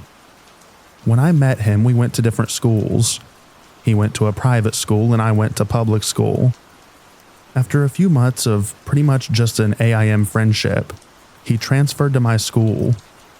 First red flag. We started quote-unquote dating, if you can even call it that, at 14, and I started to notice him getting way too serious about it. He would talk about being together forever and going to college together. He would even scold me if I got a bad grade because I might not get into college. I realized how overwhelming he was and broke up with him. He was so embarrassed that he didn't want to tell his parents, who he apparently tried to convince every day that we would be together forever. He wanted me to go to his house, out to dinner, etc., and pretend that we were still together. I felt bad for hurting his feelings, so I did it for a little while. It finally ended when I began seeing someone else. I told him that I was dating someone and he freaked out. He started crying and yelling at me, and ordering me to give back everything he ever gave me, telling me that he wanted to unalive himself. And then he pulled a painting out of his closet that I briefly mentioned liking. He said that he was going to give it to me after our 1-year wedding anniversary, and I ruined that. That's when I stopped feeling bad, and I did not speak to him again. It might sound mundane, but it was very scary to 14-year-old me.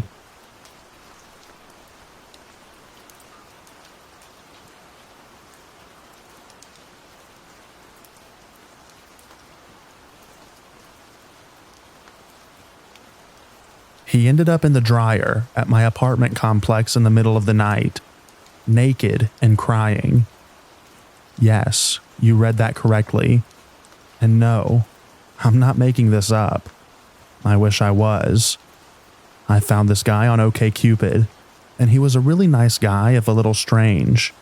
Good looking too. We dated for about several months, during which time he slowly revealed that he was hearing things that he couldn't possibly be hearing. His upstairs neighbor or my roommate were talking crap about him, even though I couldn't hear a thing, and he started to get paranoid. This all came to a climax one night when we were at a comedy club with some of my friends. He had been acting strange all night and thought that my friends hated him and were talking crap about him from a couple of feet away. They weren't. I was sitting between them. They had even told me previously that they liked him. He left before the show started and I didn't see him again. Until 8 months later, my roommate was getting ready for work one morning. She gets up at around 5:30 a.m. She heard strange noises coming from the laundry room, which shared a wall with the hallway of our apartment. She thought that the loud wailing sounds were from our neighbor's crazy friend, and that she'd have to deal with her when she went to the laundry room to get her bike. But when she went in there, she couldn't see anyone, and wasn't sure where the sound was coming from. She searched around and was looking under the table across from the washer and dryer when she heard the dryer door being pulled shut. I know, horror movie stuff right there. She was about to open the door, brave lady that she is, but thought better of it and went to wake up sleeping me. I work in mental health, for help. I got up and I could hear the crying, so I went out to the laundry room and opened the door. At this point, the person who had previously occupied the dryer was lying face down and naked on the linoleum floor. I asked if they were okay, not knowing who it was at that point, and there was no response. I told my roommate to call the police, and while she was on the phone, this person gets up. He was actually wearing mirrored aviator sunglasses and walks past us and into our apartment. He sat on one of our chairs and proceeded to give me a death stare while my roommate was outside speaking with the cops, and her work explaining what was happening. He was in our apartment over the course of an hour, while the police and later the paramedics checked him out, and he did not say one word. The most he did was make a guttural growling noise while he gave whoever was speaking that hate-filled stare. Finally, the paramedics took him to the hospital, and I never saw him again. Some notes. The car we figured out was his was parked outside for about 5 days, and one day it just disappeared. All he had in his pockets, his clothes were on the floor of the laundry room, so I brought them into the apartment, was a boarding pass from around the time that he disappeared. His family was from another state, and car keys, and we could see that in the car were only a bunch of energy drinks and fast food wrappers. That implied that he had driven up from other said state, about a 1 to 2 day drive, and taken up residence in our dryer. My neighbors and I tried to get in touch with his family, but they were unlisted and the hospital couldn't tell us any information. I wish him well and hope that he's doing better now. My former roommate and neighbors are all Redditors and can verify this story, if necessary.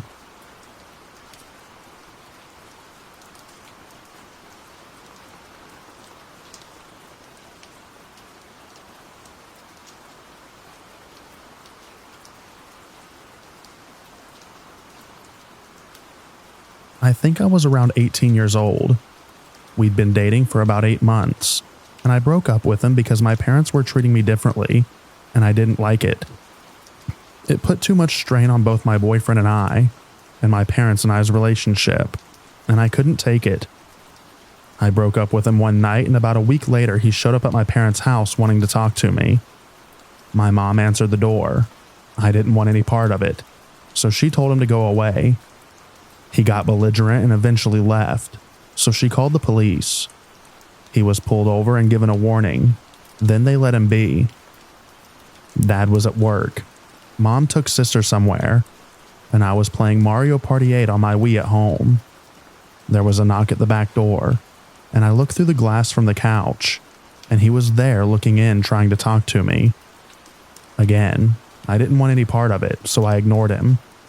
He got mad and shouldered the door. The frame cracked. He did it again and the door burst open. I said, "What the heck are you doing?" And he grabbed me and put me over his shoulder and carried me outside. I figured he was just going to put me in the front seat and leave with me. But then he popped the trunk of his car with the remote, and I realized what was going to happen. I twisted a little, which surprised him, and he dropped me. But then he put me in a headlock where I couldn't breathe, and I stopped struggling. He tossed me in the trunk and shut it and drove off. At this point, I was doing everything I could to get out of the trunk. It was a Buick LeSabre, the model which, of course, doesn't have a way to open the trunk from the inside. So I started kicking the back of the seats to get out. I eventually got one open enough to stick my head through to get some air. It was August, and the temperatures outside were riding 95 degrees. So inside the trunk, it was about 110. I got my head out and could finally breathe. He had calmed down a bit, and I knew he just wanted to talk to me. So he didn't really freak when I was able to climb into the back seat. When he was putting me in the trunk, the neighbor kids were outside, and they saw what was happening and ran inside to tell their parents. Parents called the police. Police called my mom, and my mom was doing 95 down the highway to get home. Ex-boyfriend drove me an hour and a half away to an old camp he used to go to, and we talked for a while. He then took me to Pizza Hut because I said I was hungry. I remember wondering why no one was concerned that I was waiting for a pizza without shoes or socks on, because no one said anything. I figured my parents hadn't realized what had happened yet. Little did I know, an Amber Alert had already been issued. Anyways, he decided he didn't want to go to jail, so he was going back to his workplace/place of residence to get his shotgun. When he got there, the cops were waiting for him and tried to taser him. They missed, and he jumped in the back of his car and did a backwards U-turn. He started driving through the city at speeds of 60 to 85 miles per hour. If you've never been in a high-speed police pursuit, let me tell you, it's a rush. So much adrenaline. Anyways, he was getting to get on the highway again, but the police had it blocked off with spike strips, so he turned onto a back road that dead-ended. He ended up crashing into his tree. I was in the front seat by this time. The cops swarmed the car, pulled us both out, and since they didn't realize who we were, cuffed us both and put us in separate cop cars. Once everything was situated, they uncuffed me and put me into a police SUV and transported me back to the police station in my city. Parents and sister were there, freaked out. Found out that I was okay. The whole ordeal lasted around 10 hours. My ex got 4 years and is now out of jail in a halfway house.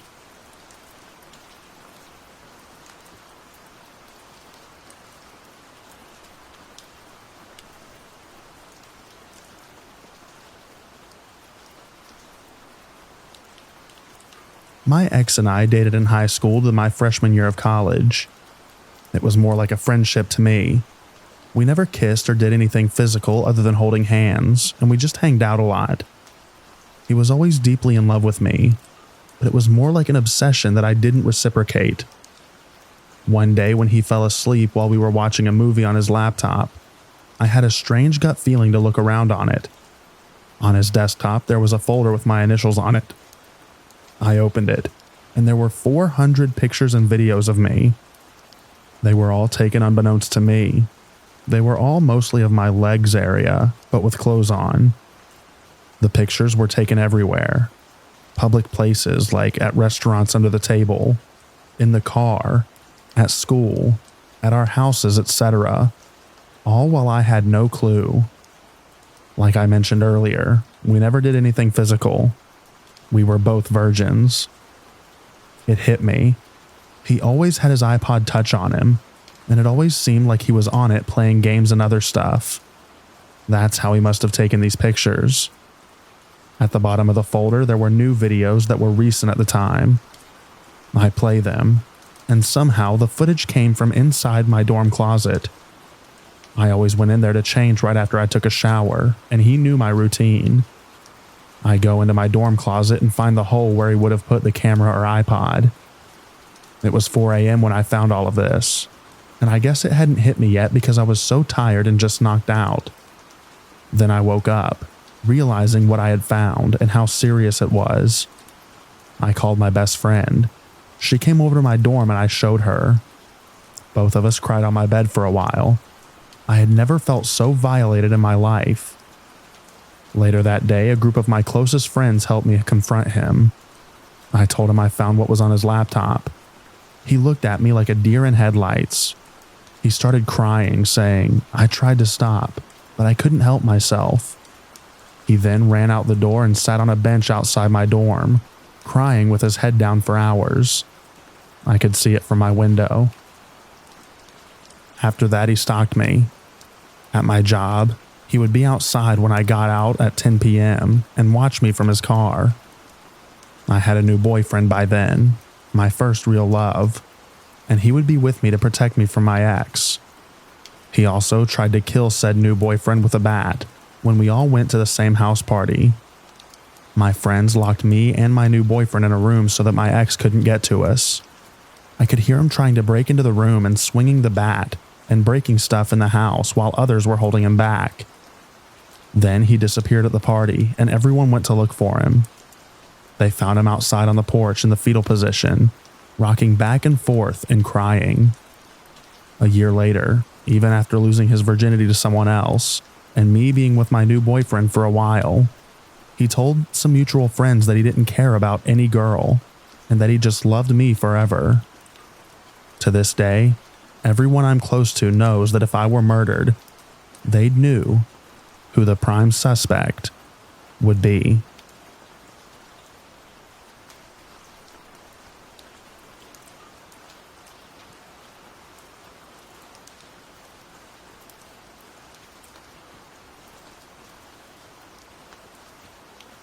I guess a reverse perspective might be nice. I'm probably the crazy ex, although nowhere near as crazy as most of these stories. I was best friends with the girl for 3 years before dating, and we dated for around a year. She broke up with me somewhere out of the blue, and I insisted that we stay friends because I didn't want to lose her as a girlfriend and as a friend. Well, frankly, I convinced myself that her decision wasn't real and that she'd change her mind the next day. And when she didn't, the next week and so on, I messaged her daily and she would message back. But in hindsight, I probably shouldn't have bothered contacting her. Normally, I'm a rather reserved person, but when I'm drunk, I've been known to do some stupid things. This included showing up at her apartment at 2 a.m. with pages of drunken breakup poetry that I thought somehow would impress her, and pouring my drunken soul open to her. After she kicked me out, like any sane person should do, I began my cold, dark walk home. Despite all the stuff that she must have put up with me post-breakup, she still decided to call me the next morning to say, "I don't ever want you to show up my apartment again, but I wanted to make sure that you got home safe." I guess it made me realize that even though it feels like she hurt me beyond repair, it wasn't fair of me to lose control of myself like I had. So I'm not the craziest of exes, and thankfully I've reached some clarity about the whole situation. But I still feel disgusted with myself for acting the way that I did. Oh well, hopefully she'll forgive that one day.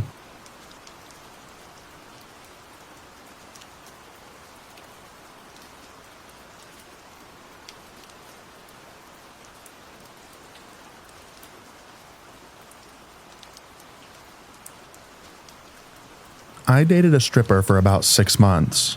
Yeah, I know. My little brother got cancer partway through our relationship, and I was obviously in the hospital with him the majority of the time. She got the flu, and without fail, she called me every day crying that I wasn't able to take care of her.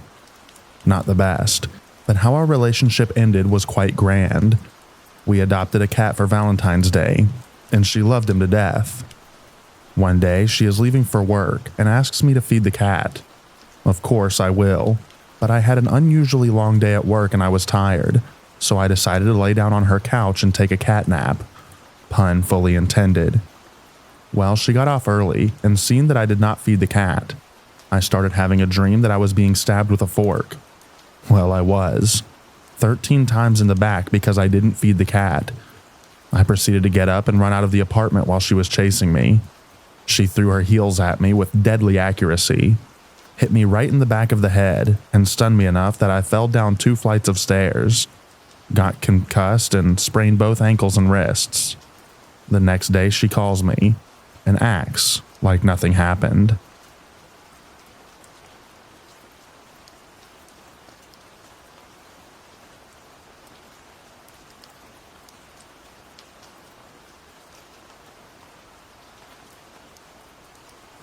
While I was in class, I was receiving a ton of calls, texts, and voicemails from my then ex. I ignored them and refused to be distracted because it was a midterm review session. He then found my class, threw open the classroom door, and started dragging me by the arm to leave the class. I was absolutely horrified that this scene was occurring in front of about 40 people. I resisted because I really wanted to stay in the class and he was being crazy, irrational, and ridiculous. He finally was able to drag me out, and though the entire class was silent and watching, they did nothing to help. However, when I finally got outside, I told him off. When he finally left, the class was over, and I returned to my own dorm room. It was torn apart. My laptop was folded over its back, and its screen had been stomped on and distorted. My DS was murdered in a like manner. My mirror was cracked down the middle with blood on its broken edges. Finally, in the middle of my room were torn out leaves of my diary with drops of blood on them. Apparently, my ex had broken into my room, read my diary, and went berserk.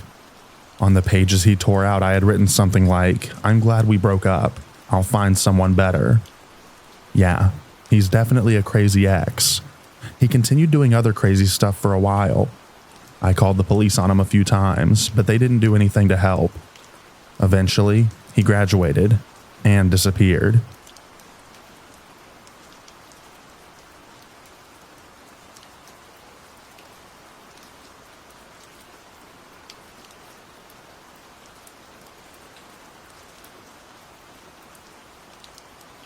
I was engaged to my high school sweetheart, who I pretty much allowed to treat me like dirt for years. After high school, while we were living together, it was apparent that the relationship wasn't going anywhere, and I finally found the courage to end it. I was the one with the job and the money, so I was keeping the apartment and asked her to move out. I think I gave her like 2 weeks or something, but it was a long time ago. Eventually, she shacked up with some guy, I think, and was out of my hair. Every now and then, she would pop in because she left all of her stuff at my place while she was trying to find a new place. I kept hearing stories from everyone of her epic levels of sluttiness, and just tried to stay away from it as best as I could. At some point, though, out of anger, I went into her jewelry box and took back the engagement ring that I had given her. It was several weeks before she realized it was gone, and I'd already sold it by then, and told her so when she confronted me in my apartment. She lost her crap. She started demanding that I give it back to her, or at least its value in cash. I told her that's not how engagement rings work and she can leave. She started hitting me and trashing my place. I didn't have to take it. She was smaller than me and was at the time, a black belt, but I just let her take out her anger. She ripped my shirt, slapped me, punched, kicked, bit, everything. Finally, she hit me square in the face and drove my head into the door behind me. On the other side of that door was a calendar hanging on a nail that stuck through the door. Just a small amount, but enough to drive it into the back of my skull, and it really hurt. I just grabbed her hands to stop her from flailing anymore and directed her over to the door. She could tell that I had lost my patience, so she just stormed out. About an hour later, she shows back up, this time with her mom, and the police. The cop took my statement, took one look at me and asked if I wanted to press charges, or if I needed an ambulance. I declined both, and then he escorted her and her mom off the property and advised that they take it up with small claims court if they wanted to proceed any further.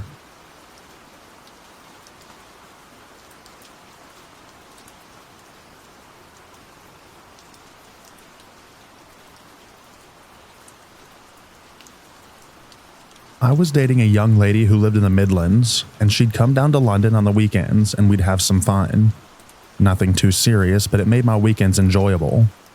Out of the blue, I was asked to move from London to New York by work, and so I told my then casual partner that I'd have to break things off because I was leaving the country. She accepted it and stopped coming down on the weekends. Anyway, fast forward a few months and my move to New York gets canned due to budget cuts. I still had my ex on Facebook, and I started to notice some odd photos popping up. It turned out that she had quit her job and moved to New York when she thought that I was going to move, and was now living there for 6 months. She reached out to tell me a few days later, and I had to explain that I wasn't there. She was angry.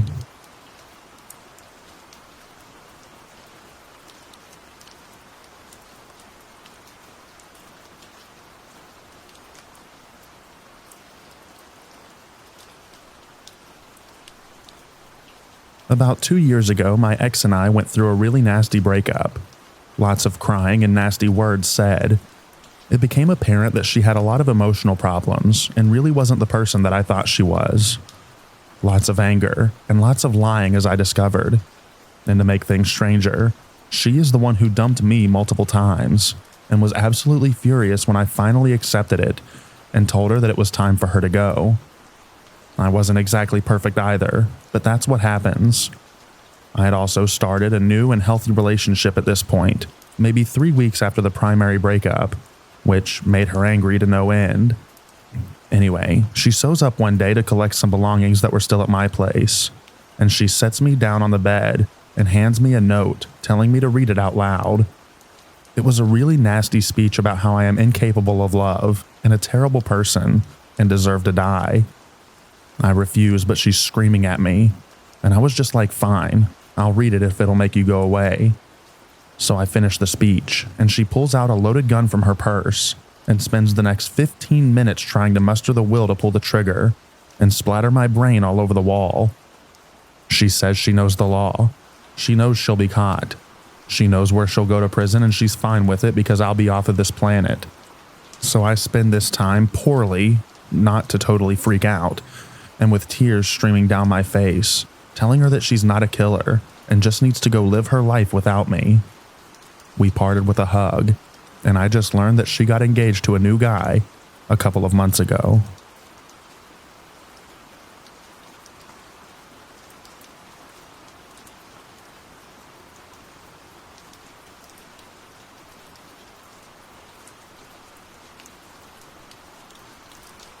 One day, I was on the phone with my best friend and told her that I was thinking about leaving my ex because he's too much. Next thing I know, my phone is going off, and he's asking me if I plan on leaving him. I was flabbergasted, and I got freaked out so he could tell.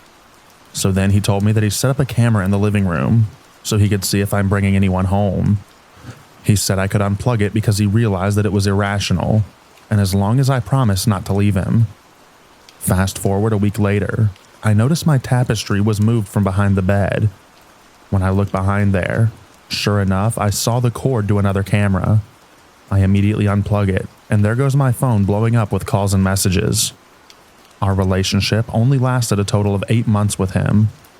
Funny thing is, he was the one cheating and making Tinder accounts of us looking for another female to join us without my permission. To this day, I have to block accounts that he makes just to stalk my social medias, and I am a really private person now.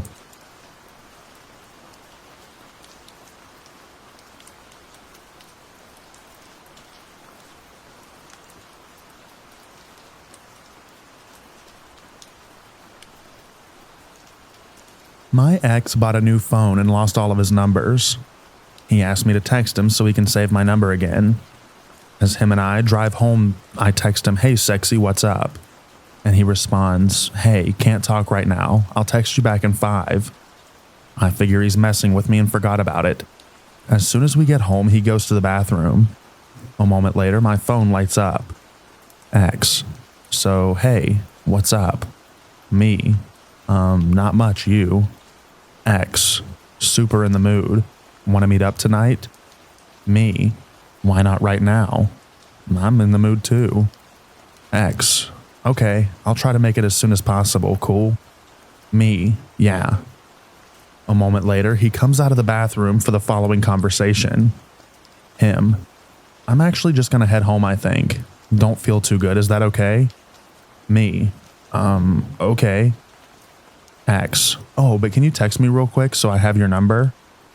Me. Sure.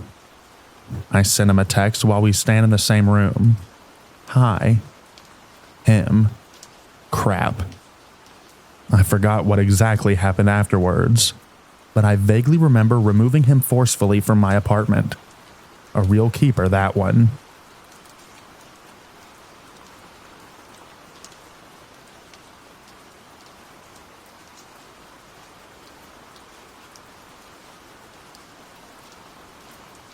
She asked me to do a triathlon that her brother was doing, and she was going to watch his son. I've never done one before, but she told me that she really thought that it would be good for me, and would be really proud of me if I did it. So I did. It was a whole weekend camping trip. It rained the whole time. We got there on Friday. I unpacked my setup, cooked, cleaned, and did everything the whole trip. Her brother apparently forgot to register, so it was just me doing the triathlon, which was on Sunday. Woke up at 5 a.m., jumped in the coldest water I have ever been in to start, but finished it. It was a mini triathlon, so like swim half a mile, 13-mile bike ride, and 5K run. But still, that's a lot for me. Anyway, when it ended, I went back to camp. She made me pack everything up, then told me if I couldn't put the tent in the original cardboard box it was in, not just the bag that it was in. When I said she was welcome to do it herself, she told me that her ex had no issue doing it. Mind you, I'm exhausted from, the triathlon, and she just watched me pack everything alone. I put it in the box but ripped it halfway down. I didn't give a crap. Drove 3 hours home and she broke up with me on the car ride home because she just didn't see any potential in me anymore. So yeah, good times.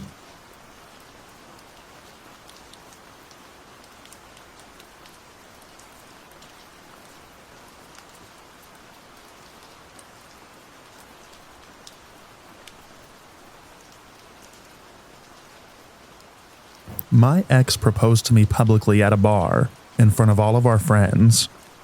He liked the way it went so well that he proposed to me 2 more times at 2 different bars. We were bar hopping, in our hometown, in front of everyone we know. I said yes 3 times. So we set a date and I planned this whole wedding. Buy the dress, set up the hall and the catering, flowers, everything. The only jobs that he had were to buy and rent tuxedos for himself and his groomsmen, and to find someone to marry us on the date that we had chosen. It was getting really close to our date, and he hadn't done any of the things that he agreed to do. I finally confronted him about it, about a month before this whole event that I had planned, at which time he told me that he was not going to marry me, and that he didn't think that I was going to take his proposals so seriously and actually plan a wedding. 3 times. Shaking my head. I am happily married to someone else now.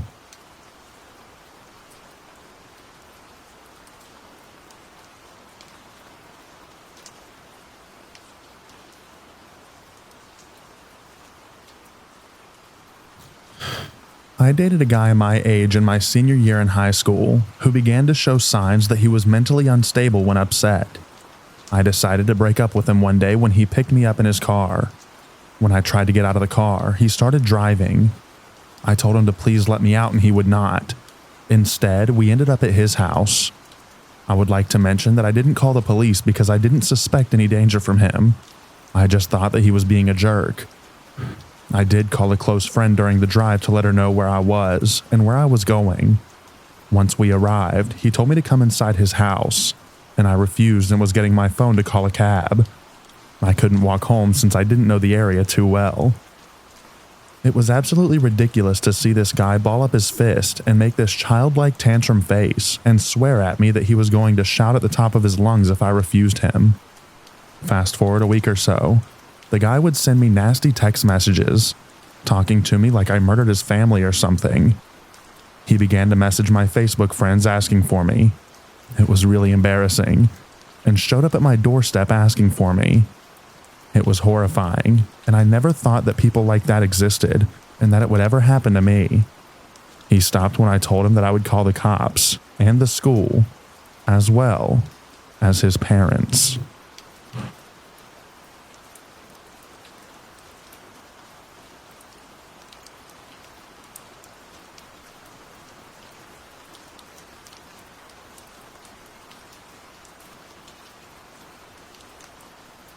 My ex-husband decided to start shooting up during the middle of our marriage while I was pregnant with our son. Then he decided to live on the streets and not work. He went to jail, got clean, did okay for a year, then walked out on me for another woman. 2 months go by and he decided that he wanted to work things out. I did not. So he moved into my apartment. I left and gave him the place. He stalked me. One night he broke into my new home and got in bed with me. Now he tells people that I'm the one that screwed him over because I left. Oh, and he burned down my first house, cooking French fries.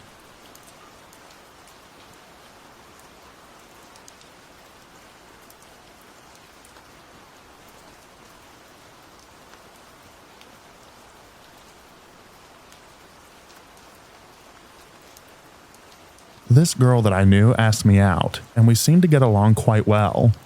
So I thought. I knew her mom wasn't a fan of me, so we kept it quiet for a while, hoping that maybe her mom would warm up to me. Well, her mom found out and crap hit the fan. I thought maybe my girlfriend would try and calm her down, but boy was I wrong. A couple of days after her mom found out, my girlfriend suddenly sided with her mom, and they both really started abusing me. I noped out, but then they both started stalking me everywhere I went. I couldn't get away from them. Neither of them drove, so they would catch public transport from their side of the city to mine just to abuse me. They would wait at places that they knew that I frequented. I thought that they may have gotten tired and over it, but it kept going on for a couple of months. Every time I came across them, all I got was screaming and shouting. Absolute crap from both of them. I finally decided to take action and get a restraining order. They tried a couple of more times, but they eventually gave up. I had very little trust in women and people in general for a long time after that. It was one of the most traumatic things I've been through. Oh, and I don't think we were even dating for 3 whole weeks before her mom found out.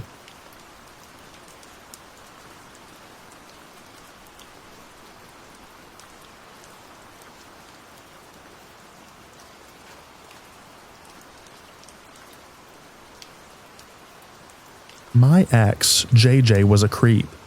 I was with him for 19 months. This happened around 2 months into the relationship, just as he was starting to get controlling, and it terrified me. It was 2 a.m. and I was in bed. I have super bad insomnia, so I was just listening to YouTube and scrolling through Reddit, not expecting to sleep for at least a couple of hours, when I heard a tap on my window. I assumed it was my cat, so I called her name because she always meowed whenever she heard her name. It was silent, and then tap. I turned my YouTube right down and called my cat again. I hear her meow in the bathroom and panicked. It wasn't her outside my window. Outside my window is the roof of an extension that was built. It slopes up to my window and can be easily climbed onto via my neighbor's woodshed. At that point, I know there was someone out there, but I was too scared to look. I sent JJ a message about it, but he was asleep, and it sent but didn't deliver. The tapping kept happening. Roughly every 20 seconds, there would be a tap, tap, tap, and then silence.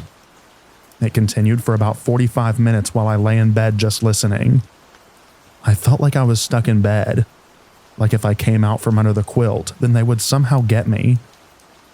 After an hour, I realized it stopped completely. I pulled myself from my bed and went to my kitchen where I could see the roof, and I saw a pair of legs dangling over the edge, illuminated by a torch. I decided to give up with my mom, and slept on the sofa with my cat that night. At least whoever's it was wouldn't know where I was. Next thing I know, I'm waking up to my alarm. I go to turn it off and notice that I have Snapchats from JJ, which is odd but not unheard of. They're all from around 3:30 a.m., so probably just after I fell asleep. I opened the snaps and my stomach dropped. It was a photo of my bedroom window from the outside.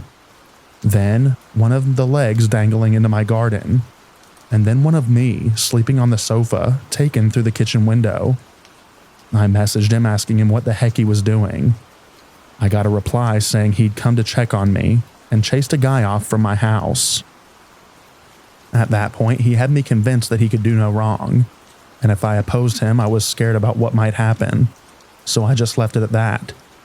From then on, it happened a couple more times, and every time I just tried to ignore it. But with the joy of hindsight, I know I shouldn't have. I should have told someone or broken up with him, but I was too scared of what he might do. I have a lot of stories about JJ. I might write some more. I've been considering putting it in a book sometime now, but I'm not sure. I hope if anyone reads this, then they enjoy it.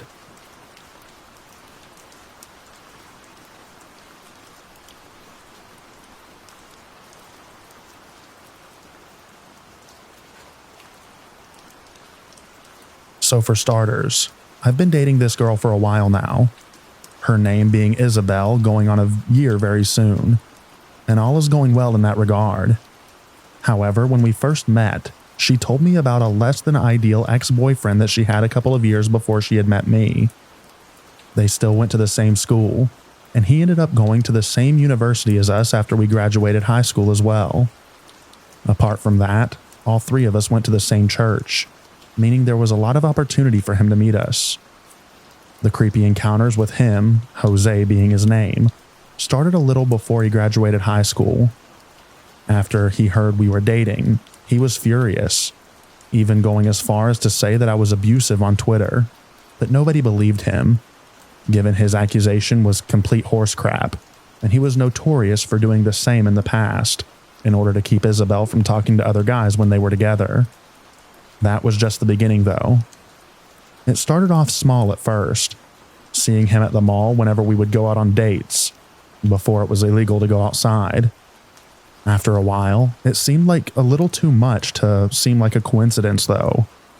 He started showing up to our church, which, although wouldn't ever really be abnormal, he all of a sudden joined the same youth ministry as well. It seemed as if he was trying to get as close to us as possible at all times. There was one instance that I remember very specifically, at a grad party everyone was invited to.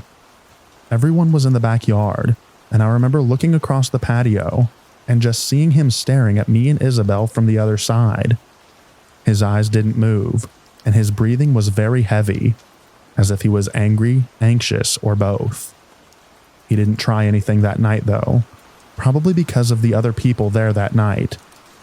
After I left the party and dropped off my girlfriend at her house for the night, I saw a black car following me for a majority of the way home, which I didn't really think much of, and not to sound like that guy or anything, but I wasn't too worried about it either. I'm fairly well built, and I've done martial arts for a little over 6 years. The next day, that same car was tailing me almost the whole day while I was running errands. Things got a little heated in the afternoon though. I was sitting in my car outside of a store, waiting for a curbside pickup, when he parked a few spaces down from me, got out of his car and came up to my window. He started yelling at me, saying that I would never be good enough for Isabel, that she still loved him no matter what I thought, and that he was going to make sure that she and I weren't together. I just tried to ignore him, Starting anything probably would have been a bad move, given that he hadn't even touched me or my car, but I was still a little heated. After heading home, it was already pretty late, so I just played video games for a while till I was tired enough to go to sleep. When I was walking back to my room, I saw him from my window, just standing there on the sidewalk looking right at me. The only reason that I knew it was him was because of the light from one of the street lamps. My parents had also seen him and asked me to go check it out since they aren't the youngest of people and wouldn't be able to do much other than yell at him to go away. But as soon as I walked out, he just got in his car and left. This happened every night for about 3 days straight. The last night I ever saw him was not like the others, except this time he didn't leave when I went outside. In fact, he started walking closer to me. I didn't notice until he was a lot closer, but he had something in his hand. I couldn't tell what it was, but it looked like a fairly large knife that you would use in the kitchen. Adrenaline kicked in, and I ran back into the house and told my mom to call 911, after which I went back outside. He was just there in the front yard waiting. When I stepped outside, he said, "Isabel belongs to me, and I'm going to make that happen, no matter what." He ran at me with a knife, but muscle memory kicked in, and I had him pinned down after that. The cops came shortly after, and I explained the situation to them, after which he was arrested with a couple of different charges that I don't really remember. One other thing I do remember, however, was what was inside of his car.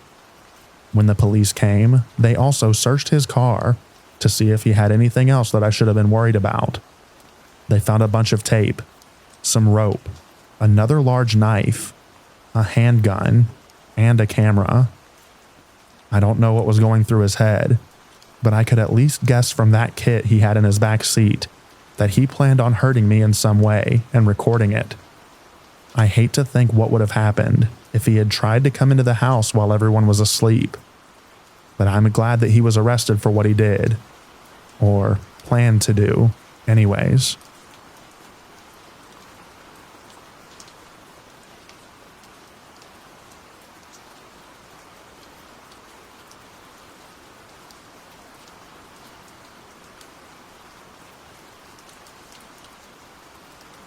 I began dating a very cute, super fun, amazing, or so I thought, girl. I'm 29. She is 24. She was so easy to get along with. We had fun, took awesome road trips. We moved in together, got engaged, got married. Everything is awesome for about 3 years. Then, one day, she begins to act really weird and paranoid.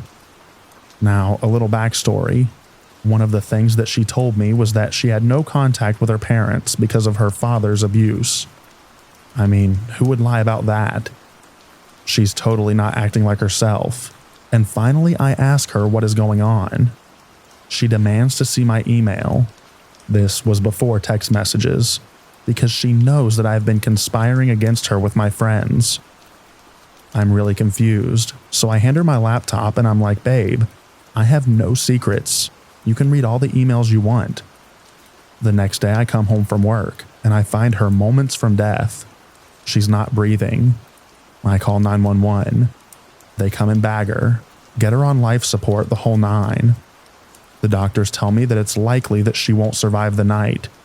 She OD'd on fentanyl and alcohol, also widely out of character for her. Amazingly, she doesn't die, and 3 days later comes out of her coma, only to tell the doctor that I've been keeping her locked up in the basement. We have no basement, and abusing her. It gets really messy. I find her parents' contact info through friends of hers that knew her brother. I call them and they come to my state. Turns out they had hired a private detective to find her and find out what was up in her life, etc., because she disappeared from them after college. There was no abuse. In fact, her parents told me about her diagnosis of borderline personality disorder, and she had episodes like this in high school and college, where she insisted that her boyfriend was abusing her. Anyway, I immediately filed for divorce. She had lied to me about her entire life. She dragged me through a year-long divorce, constantly lying to judges, etc. She would get lawyers to take her case because she convinced them that I was an abuser. Only after they found out the truth and that we had no money, they would drop her. Then she would get another one, so it took forever. The worst part was, she stole my dog, and I never did get her back.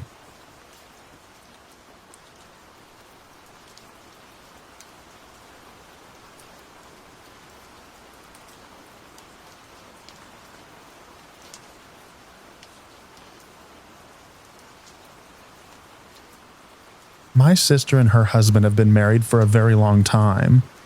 When they met, they were both married to other people and started cheating on their spouses. In 2008, when my sister came to visit me and my mom, she confessed that she was cheating on my brother-in-law. Before I found out my brother-in-law was an idiot, I had a lot of respect for him. So when my sister told me about the affair, I was furious. I had known my brother-in-law for years. I've always been able to tell my sister what I think, so that day I certainly told her off.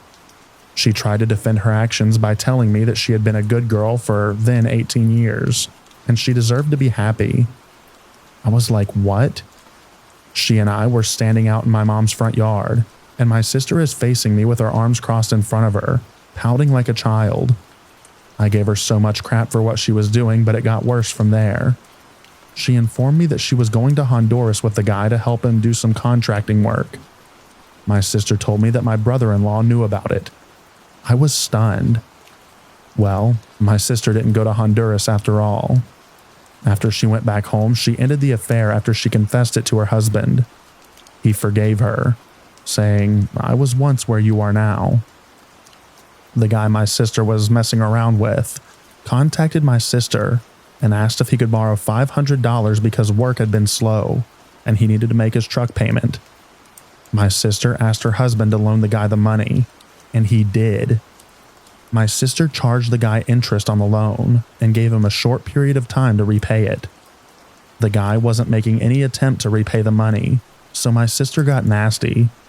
She warned the guy that if he didn't pay the loan off in full with the interest, my sister was going to contact the guy's wife and tell her about the affair. The guy thought that my sister was bluffing, but she wasn't. She sent the woman a letter telling her all about the affair and the loan. The money was repaid very shortly after with interest. To this day, I am still amazed that my brother-in-law is so stupid that he would loan money to a man who cheated on him with his wife. But things got worse.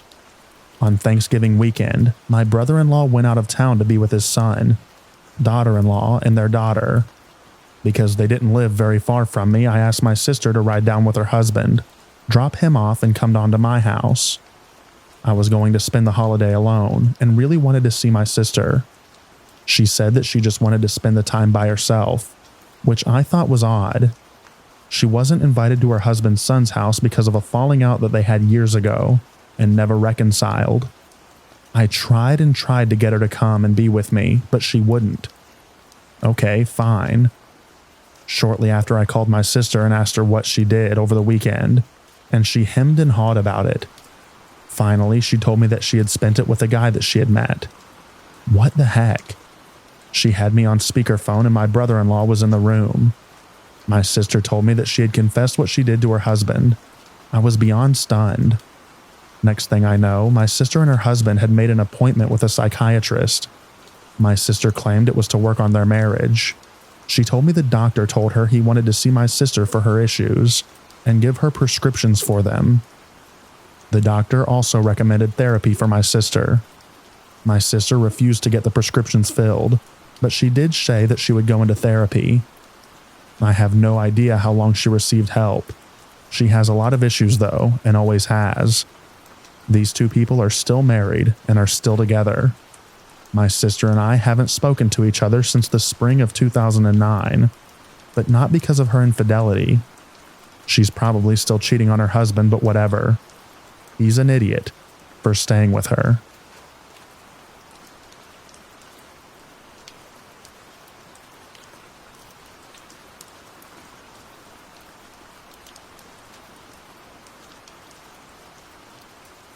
When I was 23, I was renting my first place, when my ex-girlfriend reached out to me.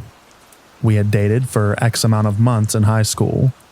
It's been over 10 years since high school, and I can't remember how long it was. It just went badly because I was a jerk and started talking to another girl. Anyway, my ex said that she was over what had happened when we were teenagers and was willing to give it another shot. So we have a date, and then several dates, and things are doing really well. A month into our relationship, one night I'm at work on a late shift, and she calls me saying that she had gotten into an argument with her mother. They had gotten into some sort of domestic about something that she got slapped and needed to cool off at my place. I get home and turns out she was moving in. I'm pretty laid back and wanted to help with the rent anyways, so I'm somewhat okay with it. I mean, I knew I was walking into a snake pit, but I didn't know that it was going to be a viper pit. So we lived together for a whopping 2 months when things take a turn. She starts telling me that she's insecure about me talking to girls. Then that changes to watching adult videos as well, which didn't work because I have control issues. We start fighting a lot, sometimes all night long. She starts cutting herself, saying it was all my fault. She ends up getting tetanus. Late phone calls asking where I'm at work and who I'm with. I work late hours at an ambulance service. Things come to a head one night when Crazy Ex tries to tell me that looking at adult videos is the same as beating her. She starts screaming at me, bringing up all the cutting and the doctor visits, claiming that it's my fault. I get fed up and tell her to move out. This pushes her off the deep end. She grabs my handgun that I keep for self-defense, tells me that she's going to unalive herself then and there. I call the police. She leaves shortly afterwards, after she throws my loaded gun outside. I think, yay, it's over. But it wasn't. So a few days go by without incident. Crazy Ex texts me saying that she needs to give me her house key. I tell her no, to throw it away, but she drives to my house anyway, leaves the key and tapes a note to my door saying I'm mentally ill and need help, and she forgives me, blah blah blah. I stopped reading after the I need help part, and she keeps texting and texting asking if I read it, even going as far as to blaming her behavior on pregnancy, saying that the baby is mine, but she lost it due to stress. So here I am, years down the road, married, with a wonderful 2-year-old hellion, with no regrets of leaving the Crazy Ex. So, to that Crazy Ex, let's not meet again.